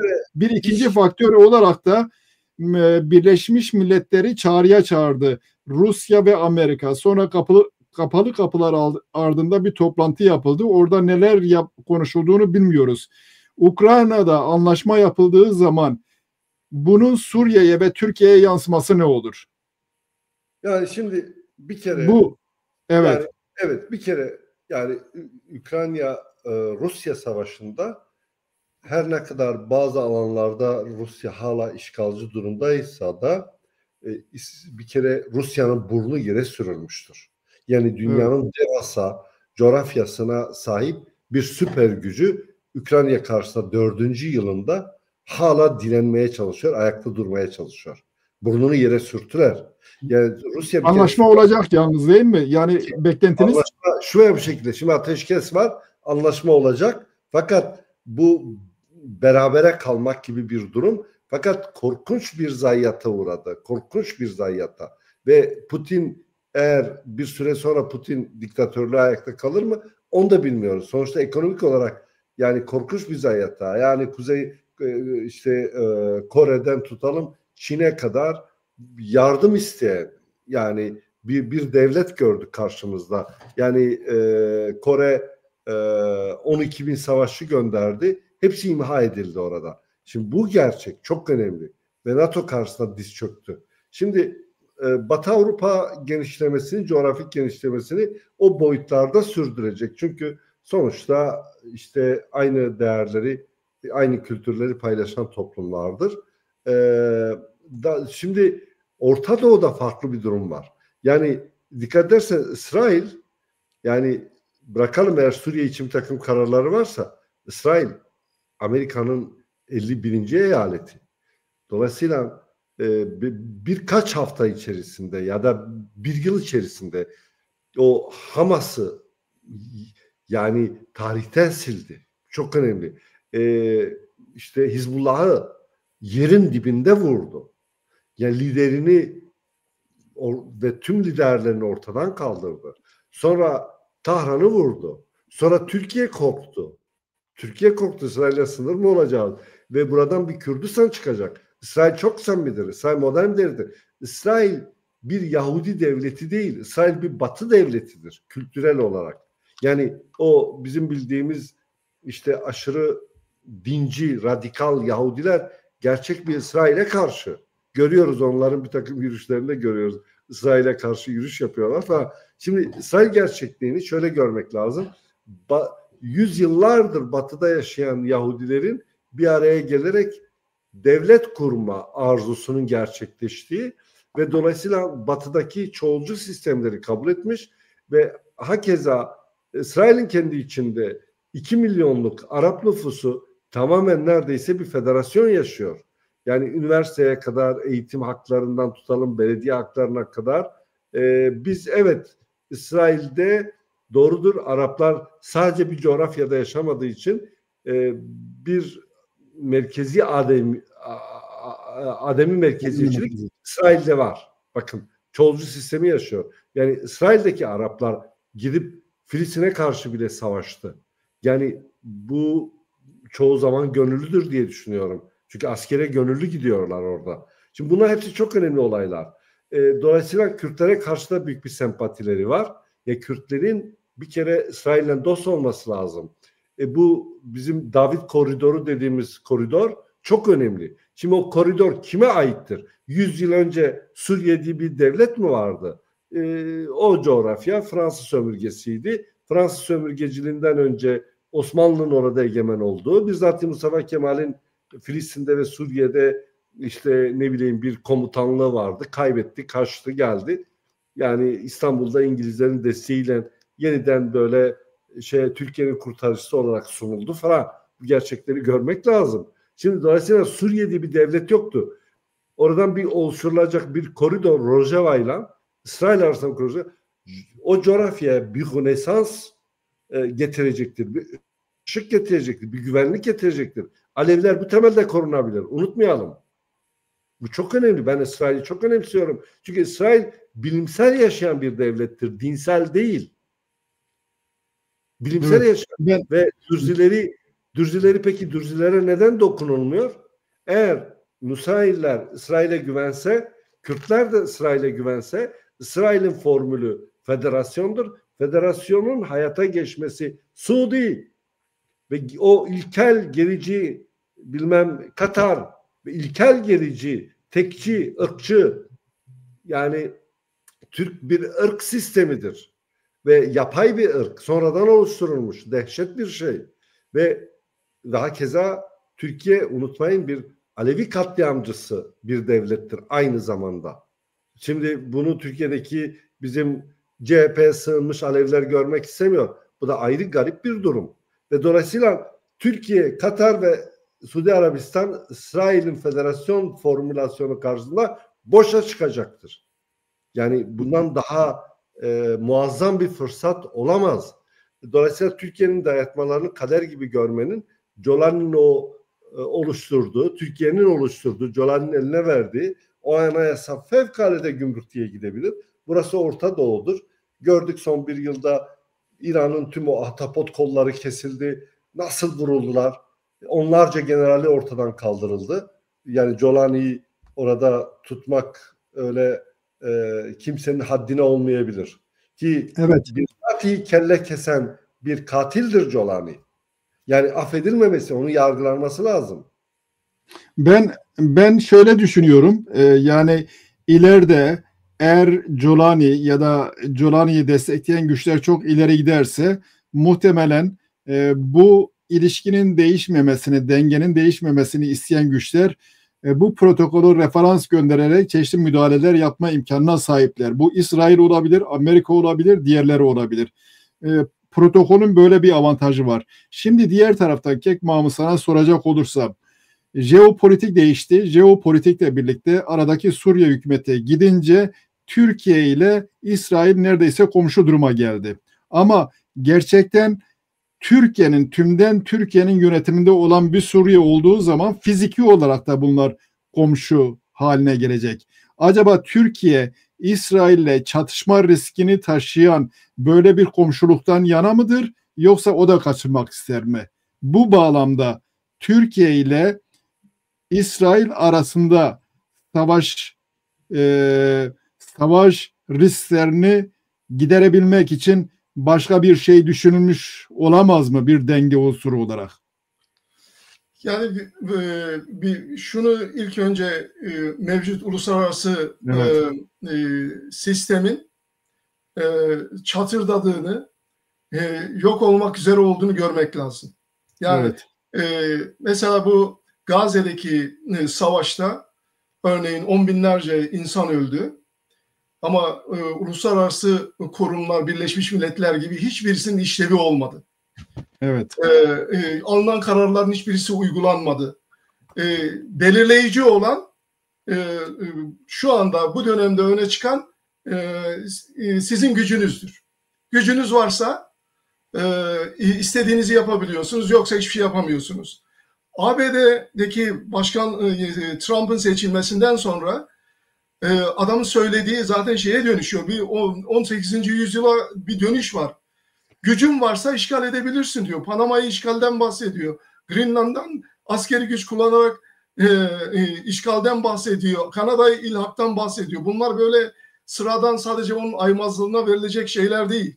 Rusya'ya da diyor ki ve hatta bölgedeki güçlere de şu mesajı veriyor. Sen benim belirlediğim uluslararası ilişkiler ve dengeler içerisinde hareket edersen bölgenin yanı başındaki yerleri sen de işgal edebilirsin diyor. Yani Ukrayna'daki pozisyon, oradaki barış hamleleri, Avrupa Birliği'nin duruşu, ABD'nin duruşu tamamen birbirine aykırı. Şu anda böyle merkantilist bir politika izleniyor. Bu gümrük duvarlarının yükselmesiyle beraber ticaret hacminin daralması, yoksulluğun derinleşmesi ve yeni savaşların öne çıkması süreci önümüzde duruyor bana göre. Bizim coğrafyamızda da ABD'nin eğer Türkiye ile İsrail arasındaki ilişkilerin o gerginliği olmasa Türkiye'ye zaten BOP başkanlığı verilebilirdi. Ama mevcut ilişkiler içerisinde Türkiye'nin İsrail ile komşu olması mümkün değil. Bunu istemezler. Zaten bütün hamleleri İsrail'in bölgede güç kazanmasını engelleyecek hamleler yönünde şekillendi.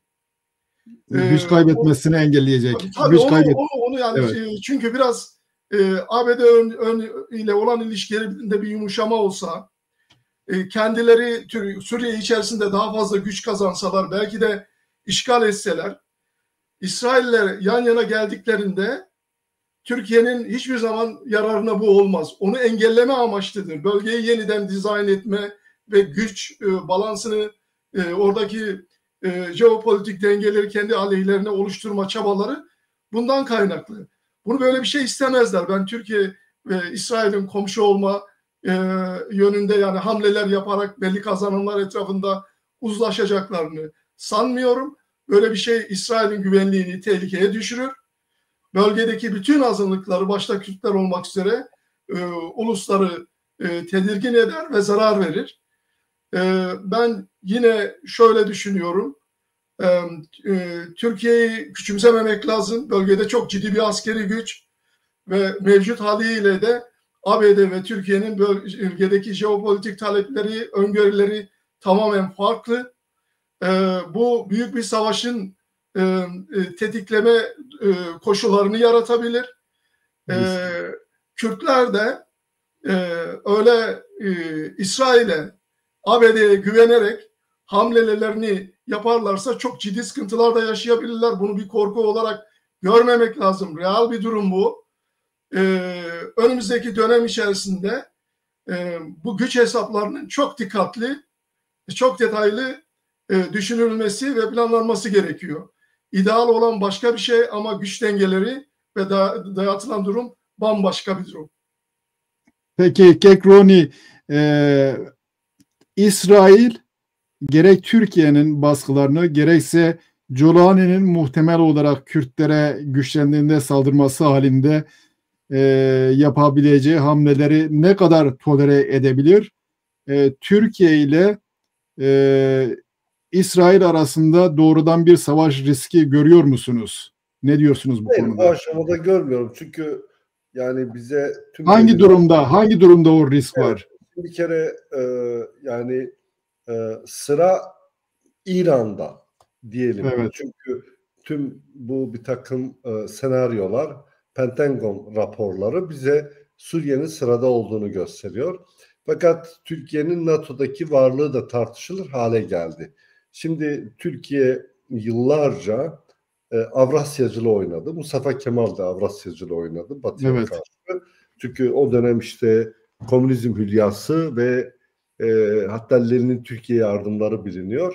Ve biraz da böyle çok ikiyüzlü, Mustafa Kemal bir ikiyüzlü politika yürüttü. Bu bayat politikayı hala Erdoğan ve AKP'de yürütüyor. CHP zaten yıllarca yürüttü. Şimdi Rusya'nın güç kaybetmesiyle birlikte Türkiye'nin Avrasyacılığı oynayamayacağı gerçeği ortada. Avrasyacılığı oynayamayacak bir Türkiye NATO'ya çok muhtaç. Çok daha fazla muhtaç kalıyor. Çünkü Türkiye'nin jeopolitiğini çok sattı. Çok pazarladı. Bunun üzerinden çok siyaset, bunun üzerinden çok rant elde etti. Şimdi Kürtlerin güç kazanması, olası bir güç kazanmasıyla birlikte Türkiye bu önemini de yitirecek. Ya, o jeopolitik önemini de yitirecek. Çünkü Orta Doğu'da Kürtler de varken yani Türkiye'ye çok ihtiyaç kalmayacak. Bu çok önemli. NATO'ya yeni üyeler eklendi. İsveç'e benzeri bir takım ülkeler. Dolayısıyla Türkiye'ye çok eskisi gibi çok büyük bir ihtiyaç yok. Tam tersine Türkiye çok ciddi bir güç olmaya başladı. Yani büyük olmaya başladı. Türkiye ekonomisi çok hakikaten bir buhranı yaşıyor. Yani bu nasıl başladı? İşte dünyanın %30 ekonomik gücüne sahip Trump'ın Türkiye Erdoğan'a bir fırça atmasıyla başladı. Türk lirası erimeye başladı. Çok önemli bir olay ve Türk ekonomisi çökmeye başladı. Çünkü Türk ekonomisi dünyada %1'in altında, yani 95 nokta bilmem ne kadar. Amerika'nın %30, işte İsviçre'nin %3,5, Fransa'nın %4,7, İngiltere'nin işte 5'e yakın gibi. Şimdi siz buna diğer müttefikleri, Avustralya'yı, Nova Zelanda'yı, Kanada'yı katarsanız olağanüstü bir güçle karşı karşıyayız. Ve bu güç dünyayı dizayn ediyor. Şimdi bir Çin faktörü var. İşte bunu bir takım gümrük antlaşmalarıyla vergileri yükselterek durdurabilirler şimdilik. Ve onun dışında ben Trump'ın işte bir takım böyle hakikaten çok ticaret içeren uslubu bir kere çok geçerli bir uslup değil. Çünkü dış siyaseti, barış ve savaş diyalektiğini, konseptlerini uygulayan Pentagon'dur. Yani bu Trump'a bırakılmaz. Amerika Trump'a bırakılmayacak kadar çok önemli bir ülkedir. Diğer bir olay şu, solculuk şeyinden biraz kurtulalım. Yani bunu tarih tozlu raflara bıraktı. Yani dünyayı yöneten merkez sağdır. Dolayısıyla serbest piyasa ekonomisidir. Dolayısıyla demokrasidir. Yani solculuk falan değil. Dünyanın hiçbir yerinde dünyayı yöneten solculuk değildir. Bu gerçeği biraz görelim. Şimdi o zaman merkez sağ aynı zamanda biraz da şeydir, yani muhafazakardır. Muhafazakarlık Türkiye'de yanlış anlaşılıyor, dincilik olarak anlaşılıyor değil. Eski değerleri tümden korumayı amaçlıyor. Yani moderniteye karşı değil, yeninin iyileri ve güzelleriyle eskinin iyilerin ve güzellerinin sentezidir. böyle anlaşılması lazım muhafazakarlık. Kötü bir şey değil. Dünyayı yöneten merkez sağ ve muhafazakarlıktır. Almanya'yı da, Fransa'yı da, Amerika'yı da yöneten bunlardır. Ve Japonya'yı da yöneten bunlardır. Yani solculuk dünyayı yönetmiyor.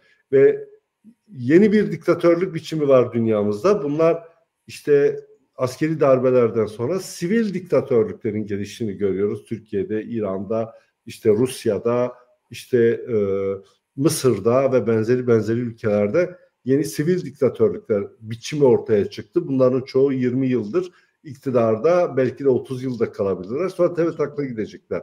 Bu da dünyamız için yeni bir şeydir. Amerika tüm bunlara karşıdır.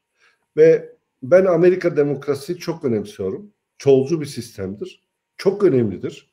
Ve Amerika moderniteye öncülük yapıyor. Batı Avrupa keza tüm demokrasilerin öncüsüdür. Batı Avrupa tüm bu bahsettiğimiz federal, konfederal sistemlerin de öncüsüdür. Ve dünyamızda UNESCO'ya göre, Birleşmiş Milletler'e göre dünyanın 197 ülkesinden 114 tanesi çoğulcu sistemi yaşıyor. Peki Suriye'de neden bu uygulanmasın?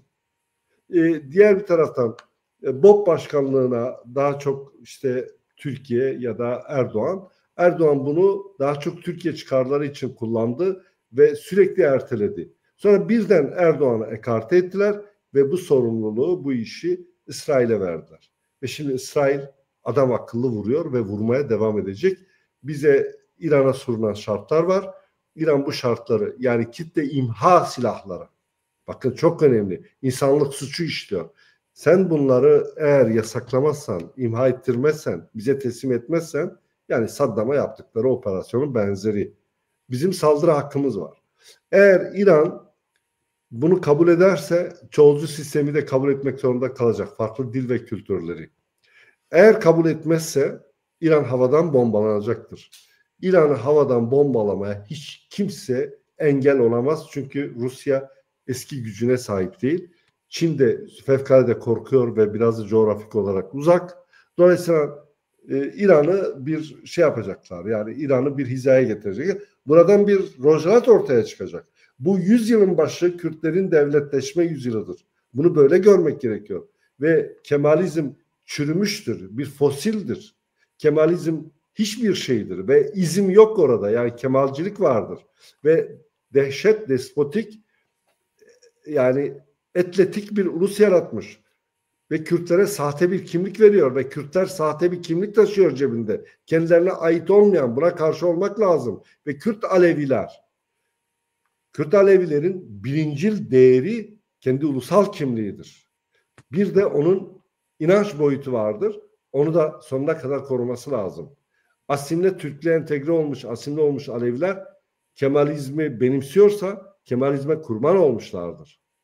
Ve evet, unutmayalım ki Alevilerin çoğu da Türkiye'de Kürttür. Bu gerçeği de görmek lazım. Şimdi evet, asimilasyon mekanizması devam ediyor. Ve Türkiye'den de korkmanın bir anlamı yok. Türkiye çok korkuyor. Bakmayın, Öcalan'ı konuşturdular. İşte kültüralist haklar dahi bilmem ne hikayeleri. Öcalan sonunu getirdi. Kendi örgütünde sonunu getirdi. Bu gerçeğin altını kalın çizelim. Ve bundan sonra Kürtlerin özgürlük mücadelesinde apoizm bitmiştir. Bitmek zorunda. Yani kendi kimliğini dahi istemeyen apoculuk intihar etmiştir. Yani bu da bir siyasi bir gerçektir. Teşekkür ederim. Evet, ben teşekkür ederim. Yani sonuçta siz iyimser bakıyorsunuz. Avrupa ve dünyanın gidişatı Kürtlerin pozisyonuyla uyuşuyor ve bu süreçte Kürtler başarıyla çıkacak diyorsunuz. Burada sorun var. Yani onlara çok daha uyum sağlaması lazım. Evet. Bu şeyin öyle bir durumu yok. Bu cihadistlerin, bunlar çağ dışı olduklarından dolayı bir süreç sonra bunlar elenecektir. Bu durumda Mahmut, dünyada şöyle bir gelişme de oluyor. NATO'nun dağılması falan, Trump'ın ya da Amerika'nın çekilmesi, Avrupa savunması açısından Türkiye'deki ordu, askeri güç, ölmeye hazır insan sayısı kıymete biniyor. Türkiye'de askeri güçlerini bir koz olarak ileri sürüyor. Bu böyle bir durum olabilir mi? Bunun taşıdığı riskler ne? Kısaca şey yapalım, ondan sonra sorulara geçelim. Şöyle düşünüyorum. Birincisi NATO ve askeri güç olarak, Batı'nın askeri gücü olarak işte iki kutuplu dünyanın var olduğu dönemde yapılandırılmış ve bu şekilde evrilerek bugüne gelen bir askeri yapılanma. Ama artık şu net bir şekilde ortaya çıktı. Yani bir eski tırnak içerisinde bir komünist bir blok yok. Demin Kekron'un bahsettiği liberal ekonomik ve demokrasinin hakim olduğu bir dünya söz konusu. Ve artık Avrupa kendi güvenliğini oluşturmak için yeni bir ajanda peşinde, yeni bir yapılandırma peşinde. NATO'nun uzun vadede varlığını koruma durumu olur mu olmaz mı göreceğiz ama çok ciddi, mevcut biçimiyle sürdürülemeyeceğini ABD de söylüyor. Avrupa Birliği de bunu görüyor. Bütün dünya bunu görebiliyor. Onun için ben önümüzdeki dönemde Avrupa Birliği'nin kendi güvenliğini oluşturacak bir askeri yapılanmaya gideceğini düşünüyorum. Bölgelerde güçlü devletler öne çıkacak. Bu güçlü devletlerin üzerine oturan yeni bir yapılanma ortaya çıkacak. Bunlardan bir tanesi de Türkiye'dir. Bu korku morku değil, realite. Çok ciddi bir askeri gücü var Türkiye'nin bölgede. Çok ekonomik olarak krizlere rağmen, sıkıntılarına rağmen halen Batı'ya eklemlenen ve yönünü her zaman ABD'ye çevirebilecek bir ülkedir. Bugün bir iktidar değişikliği olsa Türkiye'deki genel dengeler ve siyasi tercihler de değişir. Onun için Türkiye'nin jeopolitik olarak bölgede ağırlığının yok olacağı yönünde bir düşünce, öngörüm yok. Türkiye bölgedeki ağırlığını korur diye düşünüyorum. Ve Kürt Ulusal Hareketi'ye ilişkin de dilerim ki gerçekten bu çağ Kürtlerin çağı olsun ama kiminle olacak ben onu merak ediyorum. Şimdi PKK'yı ve onun uzantılarını çekip aldığınızda hani apoizm bitmiş diyoruz ya, APO'nun yerine ikame eden kim var? Hangi örgüt var? Hangi yapılanma var? Hangi ittifak var? Hangi cephe var? Kürtlerin durumu perişan. Bana göre çok perişan bir durumda. Rojava üzerinde sadece bu beklentileri yükseltmek doğru değil. Oraya olağanüstü sorumluluklar yükler. Genel anlamda ben var olan yani şu anda PKK ekseninde Kürt Ulusal Hareketi'nin taşeronlaştığı, değişik merkezler tarafından kontrol edildiğini düşünüyorum. Bu anlamda Rojava'da da bunun yükleyeceği sorumluluklar, riskler mevcut. Onun dışında da herhangi bir alternatif oluşturulmadan bu kadar iyimser bir duruş sergilemek bizi büyük yanılgılarla yüz yüze karşı karşıya getireceğini düşünüyorum. Belki Türkiye'de demokrasi yönünde büyük bir şey olur, bir değişim olur.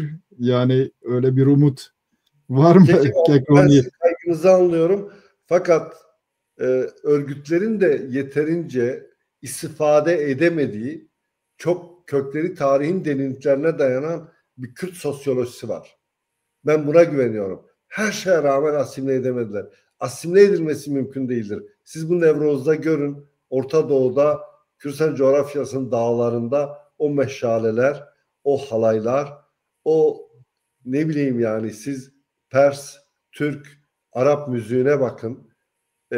Kürt müziğinden, folklorundan nasıl esinlendikleri, nasıl beslendikleri bitimsiz bir kaynaktır. Sümerlere dayanan bir millet mutlaka gerçek bir öncülük yaratacaktır. Dinamikleri vardır. Buna kuvvetle inanıyorum. Bu dinamikler Kürt kültürüdür, Kürt sosyolojisidir. Buna güvenelim. Zamanla ortaya çıkacaktır. Evet, iki farklı görüş iyi oldu. Bu arada bazı sorular da var.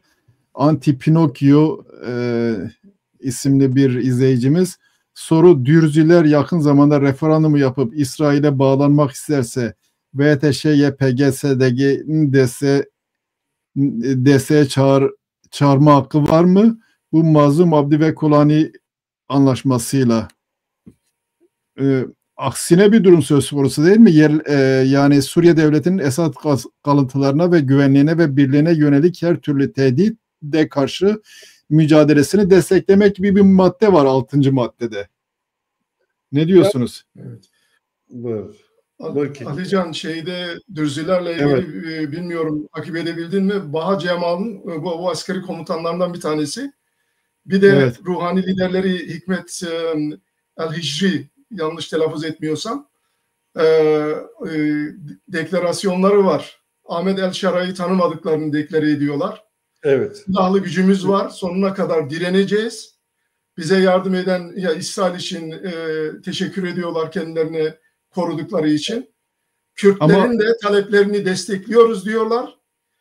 Hicri Şam'la hiçbir anlaşmamız yok. Biz ya var olacağız ya da yok olacağız belirlemesini yaptı. İşte onların ruhani lideri olduğundan dolayı bu oluyor. Kürtlerin pozisyonu belli. Yani bu bile Suriye'nin federasyon olmasına yetiyor. Yetiyor. Ama işte onların ruhani lideri var. Kürtlerin de ruhani lideri var. Nusayrilerin ruhani lideri yok. Ya şimdi ben yani öyle bir problem.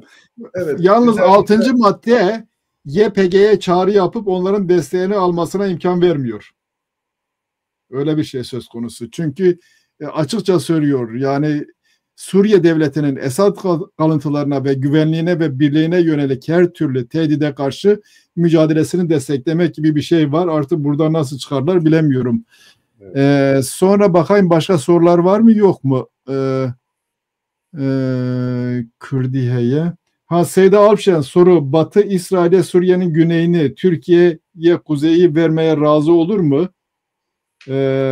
Sonuçta Türk-İsrail ilişkileri bölgede en köklü ilişkiler. Yani bir savaş durumu ortaya çıkarsa Suriye, ben ilk yaptığım programda Cemal Özer'le daha yeni düşmüştü Esad.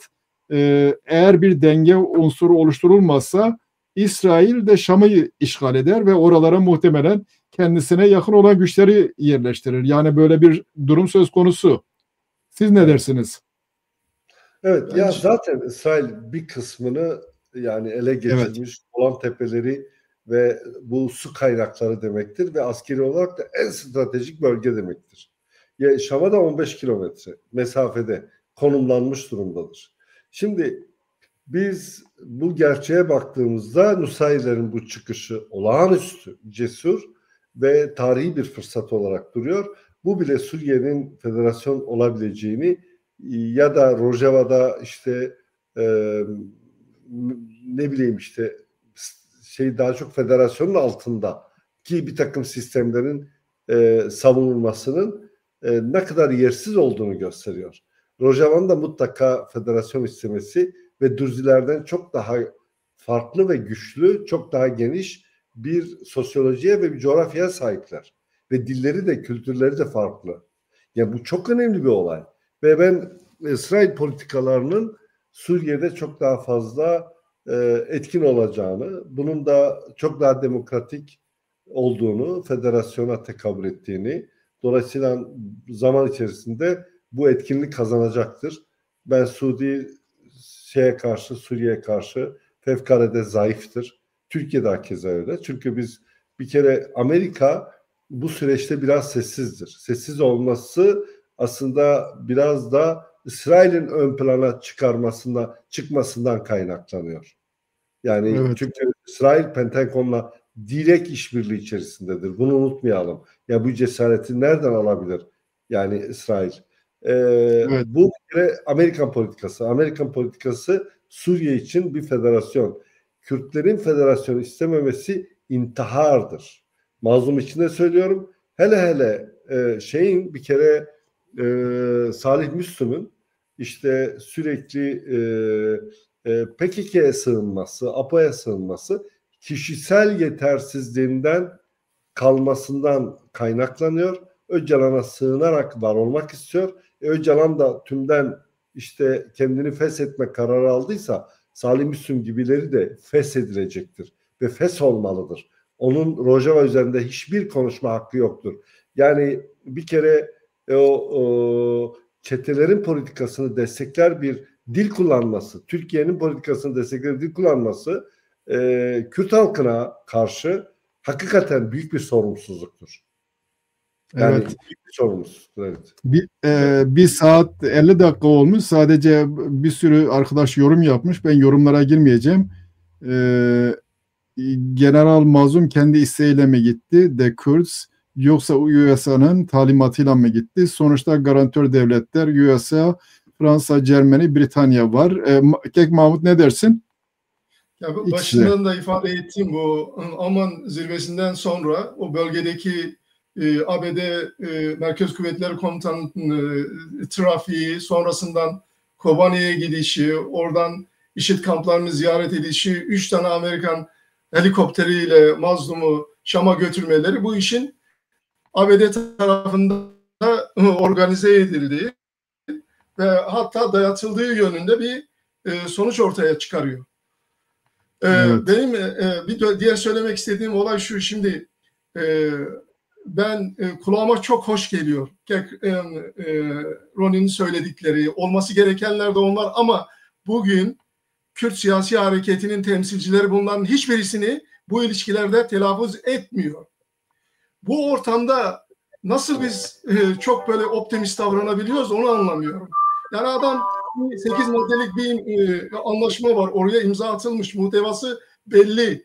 Federasyonun fesi yok orada. Geçicidir ve her an için bozulabilir ve bozulmalıdır. Geçicidir. Çünkü yani özellikle dilekler ve talepler farklı, realiteler farklı. Şu anda böyle bir talep, yani Kürt siyasi hareketinin bölgede sizin belirlediğiniz çerçevede bir talebi yok. Ve bu son gelişmeler anayasal yeni anayasanın devreye sokulması, yeni ilişkilerin gelişmesi uzantısında da böyle bir talep ortaya çıkmayacağı görünüyor. Tam tersine Kürt hareketi kendi içerisinde çok ciddi sancılı bir döneme giriyor. Ve bu da bu taleplerin öne çıkmasının öndeki en büyük handikap, en büyük engel. Evet. Programımız epey ilgi görüyor. Epey yorumlar yapılmış. Yani APO neden yapay ulus devşirme TC'ye tapıyor? Kürtlere de devlet istemiyor. Buralara girmeye gerek yok. Yani o kendi başına. Eğer zaman dolmuşsa ben soru soranlara çok teşekkür ediyoruz. Evet. Başka zaman bunlar tartışılır. Evet, başka zaman tartışılır. Ben de teşekkür ediyorum. Yalnız programı hep Türkçe sürdürdük. Ben Kürtçe bir şey söyleyeyim. Bizde bulut geldiği zaman şöyle bir şey söylenirdi. Tabi her berave siye her bine biye. Ne dersiniz bu? Yani su akar yolunu bulur. Yani av da her kere yapar gibi. Yani ben Orta Doğu Rönesansı'nı yaşayacaktır. Kürtler bu Rönesans'ta öncü bir güçtür. İsrail'le birlikte İsrail ve Kürt ittifakını savunuyorum ve çok önemsiyorum. Yine keza Amerika ittifakı. Bunlar önemlidir. Çünkü bunlar çok büyük tecrübelere sahipler. Bunlar moderniteyi yaşıyorlar. Yani bunlar solcu, sağcı falan değiller. Bunlar çağdaştırlar. Bu çok önemli. Çağını yaşayan devletlerdir ve dost düşman diyalektiğini bilimsel anlamda en iyi bilenlerdir. Ve bunlar Suriye için bir şey söylüyorsa kendi çıkarları vardır, kendi çıkarları olacaktır ama doğru olan da budur. Suriye'nin mutlaka federasyon olması lazım. Kararlı olmak, ama kararlı olmak çok şey değiştirir. Kürtler kararlı olursa kesinlikle, ama kesinlikle devlete. Ben size başka bir şey söyleyeyim. Kürtler çok kararlı olsaydı Rojava'nın devlet olma ihtimali çok yüksekti. Çünkü çok anti-Amerikancılık yaptılar. Amerika sayesinde var oldukları halde ve Öcalan'ın posterleri, orada 40 çeşit flama, ulusal bayrak yok. Amerika onlara bir ulus gözüyle bakmadı. Çünkü onlar kendilerine bir ulus gözüyle bakmadılar. Ve dolayısıyla sen kendini bir ulus görürsen, ulus olmaktan kaynaklı hakların, Amerika seni bu coğrafyada sen bir devlet olmak istiyorsun, seni destekler. Sen devlet olmaya niyetli değilsen Amerika'nın çıkarlarına tekabül etmiyorsun. Afganistan gibi seni terk eder. Senden adam çıkmaz der. Bu çok önemli. Evet. Kek Mahmut diyeceğim herhangi bir şey var mı sonuç olarak? Yok, çok teşekkür ediyorum. Güzel bir Evet. program oldu. Kek Ronnie'ye de çok teşekkür ediyorum. Ben de teşekkür ederim. Güzel bir sohbet oldu. Umarım başka bir programda yine karşılaşırız. Ya evet, da ben de size başka bir alanda, bir platformda yan yana gelir, bunu daha derinlemesine tartışma imkanımız olur. Evet, ben de size teşekkür ediyorum. Yani bu arada Türkiye ile ilgili de bir şey söyleyeyim. Türkiye bölgede en avantajlı ülkelerden bir tanesidir ama bu mantığını değiştirmesi lazım. Ama hayır, zayıflıkları çok. Evet, zayıflığı bu mantıktan kaynaklanıyor. Kendisini Orta Asya'ya bağlamaktan kaynaklanıyor. Halbuki yerli halklardan oluşuyor. Eğer yerli halklarla akraba olduğunu ve onların da eşit haklara sahip olduğunu kabul eder ve bu imkanı sağlarsa kendisi de gerekli saygıyı görür. Saygı başkaları tarafından hak edildiği zaman gösterilir. Artık bu kendilerine düşer. Evet, teşekkür ediyorum her ikinize. Bu arada bizi dinleyen dinleyicilere de teşekkür ediyor. İyi hafta sonları diliyorum. Bir de bizi beğensinler izleyiciler ve üye olsunlar. Zor bir şey değil. Doğrudur. Yani beğendiğinizi gösterin. Yani ki görülsün program. Lütfen bunu yapın. Üye olun ve programı beğenin. İzlenebilmesi için bu gerekli. Kek Mahmut, Ronnie siz terk etmeyin. Olmazsa birkaç dakika sohbet edebiliriz. İyi akşamlar. Şevbaş. Evarbaş.